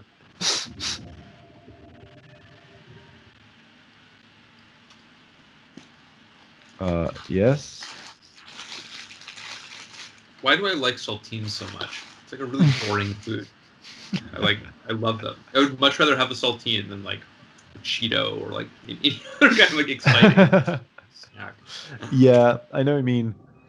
I think that sort of they're exciting because they don't oh no, I'm in sort of analyze mode. I'm going to analyze anything that we say. No, but I think this sort of food, I know what you mean. When it's too stimulating, if it's like an extremely sugary kind of cereal or something, Mm. there's something unsatisfying or frustrating in the fact that you can't eat that much of it without getting an enormous sugar high. Yeah. And the same with Exactly. salt. I think Yeah. that there's a good balance between the amount you can eat. Like I want something that I can eat a lot of. Yeah. Yeah. Exactly. and not get like crazy sort of Exactly. I look for low salt potato chips for that reason. Because the aha. thing that limits my potato chip consumption is usually the salt. Like a Yeah. few handfuls in, my face is like burning from the fucking salt. It's like Jesus, you know. Um, Yeah, yeah. but they make like low sodium ones for people with like conditions that need a low Mm. sodium diet. I just like them because I can eat an entire fucking thing of them and you know feel okay like in my face at least afterwards. Yeah, I yeah. still feel kind of vomitous in my stomach for having consumed a ton of potato chips. But anyway, sometimes you just need to eat a ton of potato chips. It's really a thing. Yeah. Oh no. I know. Actually, just the other day, I had my like big like I'm gonna eat whatever the fuck I want day that I allow myself sometimes, and I Mm. got McDonald's and like Dunkin' Donuts and like it was Ah, just yeah. Yeah. horrendous. I felt so terrible, like in my body the next day.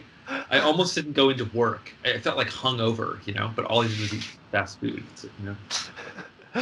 Yeah, yeah, yeah, yeah.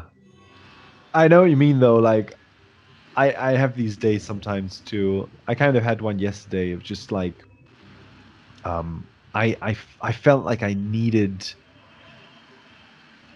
like my body needed ecstasy in some sort of weird junk sort of way. Yeah, same. Like No, maybe it was planetary. yeah, yeah, yeah. Uh Interesting. Yeah. Anyway, Okay, so everything's closed. I want to have a flashback. We got to find like a psychic object. Yeah. Oh, cool. Oh, I think there's Yeah, some there's here. bound to be one here. This is the kind of Yeah, place. I look at all this stuff. Cool. God, a million more letters to read. This is the aspect of these games I really don't like, is the kind Uh-huh. of piece together a story by reading a bunch of letters like thing, you know? Yeah. It's like just the only way these games could work, I guess, but Yeah, I like just if I don't I'm have in time the for it as an adult, you know? I never want to read the fucking text. It's an interruption in the exploratory process, you know? yeah, I think if I'm in the mood for it, I can really enjoy it. I think also the problem for me partly is the fact that so many of these games do it. Yeah, Uh, because exactly. for example, with Riven, I remember being thirsty for text. Like anytime there was something I could Same. read, Well, yeah. because I Riven's like an wanted. exception because it's so well written. I Yeah, think anyway. I really enjoy the exactly. text stuff. Yeah, I think the the difference with Riven is that every single text feels like a genuine in-game object. Exactly. Yeah. Like Gen literally wrote that and left it in his studio or something. His Totally. studio. And like They make it so believable from that standpoint. and then you're like, I really want to read what Gen wrote and I want to understand the story. And here, a lot of the text is true that, especially because it has a jokey character, it kind of breaks the fourth wall. Yeah. And the breaking of the fourth wall is funny, but it makes it less sort of genuine to read. I'm like, well, whatever. This is clearly text written by the creators of the game. It's not Yeah. text written by the characters of the game. It breaks the It's a spell. weird aspect of it. It's part of the like legacy of the earlier Zork games. You know, they were way more comedic and fourth wall breaky like that. Ah ha ha. This game, it's not really that kind of game overall. So I agree, it clashes with its own tone internally. Yeah. Can we click on that mirror over there, maybe? Yes. Oh, we can't. We can. No, I guess not. On No. the hairbrush or the box, any of these other objects. No, that just gives us the. All right. I thought for sure there'd be a psychic flashback in there. Whoa. Oh, maybe it's in here. Fuck. Whoa. Wow, it's a great looking 3D tub. Ooh. Good job, 3D tub modeler. Oh God. I'll have him.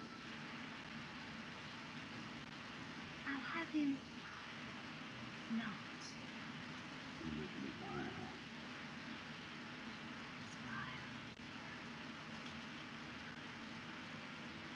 Do you recognize that dude?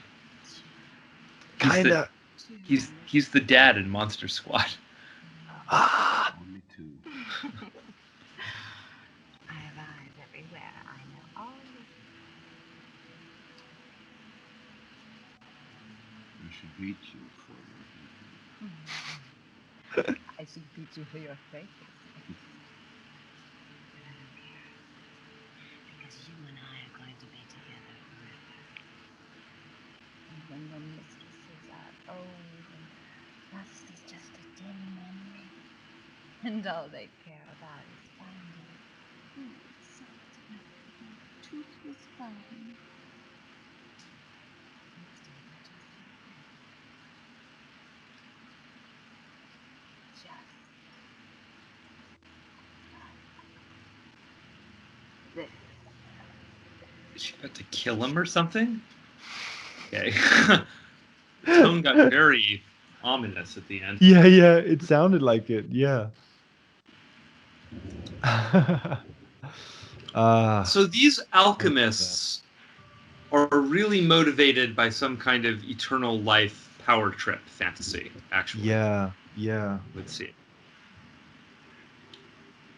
Yeah, that's kind of cool that you get to see that they were right? They say, we're not innocent. Lucille and Alexandria were. And so they're clearly saying, yeah, sure, like we probably cheated and killed and did things to get eternal life. So it's funny how they tell you this from this sort of out of body perspective of like, okay, we know what we did. They're sort of commenting on their own life. Then you get to see these videos of their life. I don't know, it's funny. Yeah, it's interesting. It's like kind of like the narrative is offering you multiple simultaneous perspectives on these characters like that. Yeah, yeah. I mean, I guess that partially just comes from the usage of like flashback as a technique here, you know. But like, it's also interesting, like what just happened, you know, to us as a character. Like, we had like a psychic replaying of a thing that happened in this space, almost, you know. Yeah. Yeah, right. It's very like paranormal, or like, you know, or maybe something weird like that. I hadn't realized it's the same How room. do we just access that information? We just gotta go over here to this tub and then like zone out on it, and then it fills with water, and then we're in this like flashback in the tub, you know? Yeah, yeah. Yeah, it's funny. You're right. Like Myst and other games like that always sort of had some sort of a reason for why you were seeing things. Yeah. This game is much. It's far looser. Yeah, it's far looser in that. It's like that's funny. It does give the feeling that you're not really even, like you said, you're not really solving puzzles. You're just like seeing things. You're just having like weird ritualistic visionary experiences. Yeah, exactly. Yeah, exactly. That's cool. And I love the fact that that you see. That you're right. It's so crazy that you see these two human actors in this place, Yeah. like this CGI place recreated with like an actual real tub, like using a real like physical place to recreate the CGI place Yeah. is really cool. Um, I miss full motion video like that in games, you know? Because Yeah. today it would have been like a 3D animated character, probably. yeah, horrible. I know. I know. Yeah, Whoa, interesting painting. What is that of? Is that some actual painting or weird? angels. Yeah, Hmm. two. These are making out. I think. I wonder about things like that in games. Like, what is this image? Is this something some artist made on the team or something, or is it made for the game, or Yeah. some like little piece of like isolated art they've used to cover the Yeah, wall or whatever? and so many point and click adventures like rely on art to decorate rooms. Yeah. Like, it's such a good opportunity to have weird paintings everywhere. Yeah, it's Like, very medieval. mm,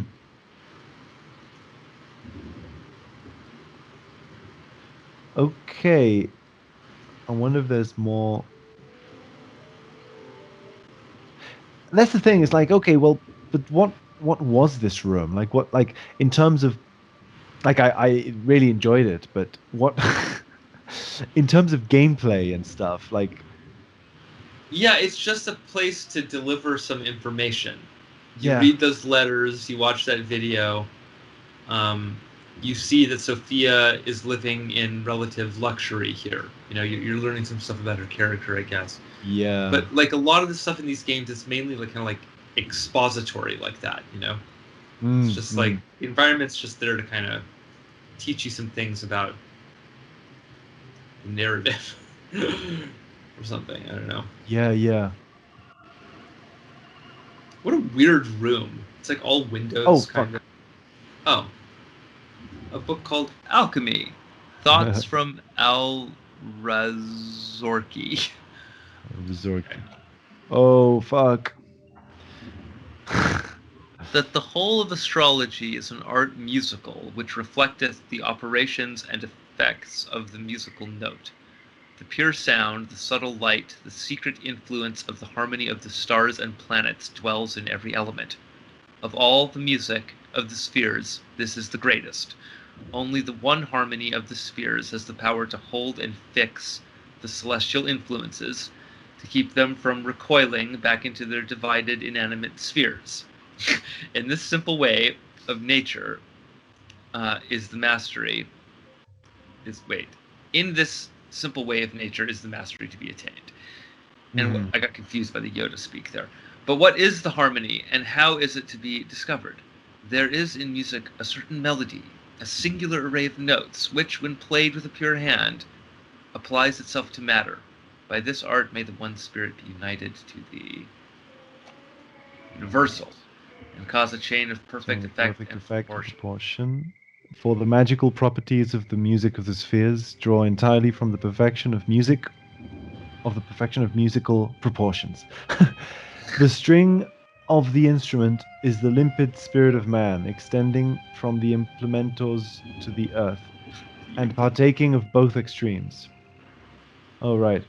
Musical. I keep thinking of music all, but I know, yeah. musical notes that lie along the string note the stages of the spirit as it descends into the corpus and climbs back to the implementers after death.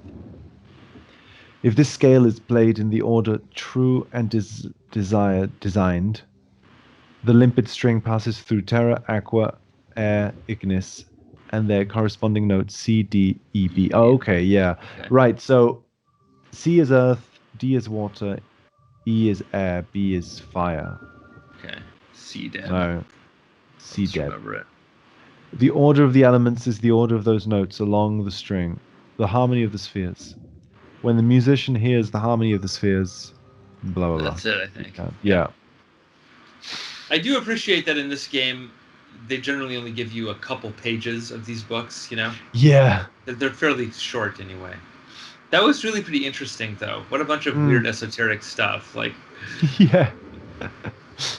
cool thing to be exposed to as a little kid. Huh.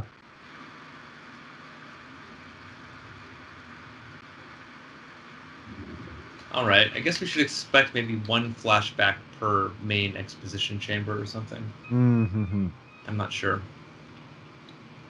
So that the other one was locked. And that wall texture is really confusing. I would flag that for like a redesign or something. Yeah. You click up there and it's like, whoa, where am I? It's weird like wall universe. Like it's right in your face. Like I feel like you like hit the wall every time you walk up those stairs or something. Anyway.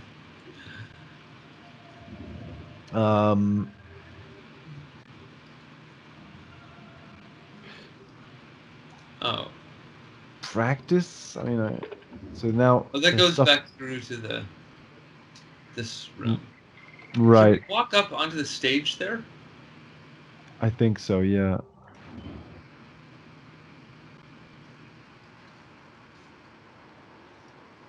Here's some stuffaroo. Oh, it doesn't let me... Can you turn from side to side? Ah, no. Okay.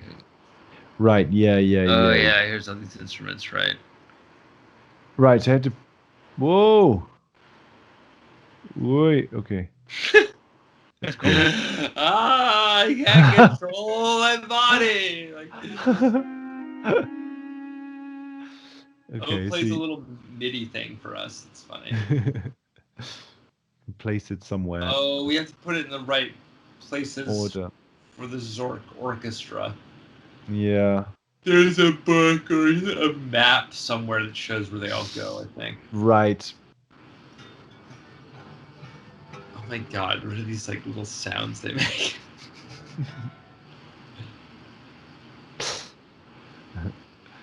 Okay. Yeah. Cool. Can we go up the stairs in this room at all? Yeah. Oh, what's that? Cool. Weird image. Okay. Oh, cool. Okay. That's just that picture again. It's a weird window. Like, what is the point of any of that up there? yeah, exactly. Just like an interesting space for ambience or something. Oh, what's that say? Oh, here it is. This is it. Okay. But we have to know what all those names are of those things. Yeah. It's such an annoying puzzle. Jesus. Violin, Nembino, Miano, Fliesel, Hopperkeg, Frobophone, Gederaglini, Wordminzer. Okay. Well, I don't have the mental fortitude to really solve a puzzle at the moment. No. We've been doing this for like 4 hours, you know. My brain's just like, yeah. I don't want to learn about Zork instruments. Jesus. Same here. All right. Well, maybe we should actually adjourn the video playing this game portion of this, whatever this is. Yes, exactly. Yeah. I'm gonna save.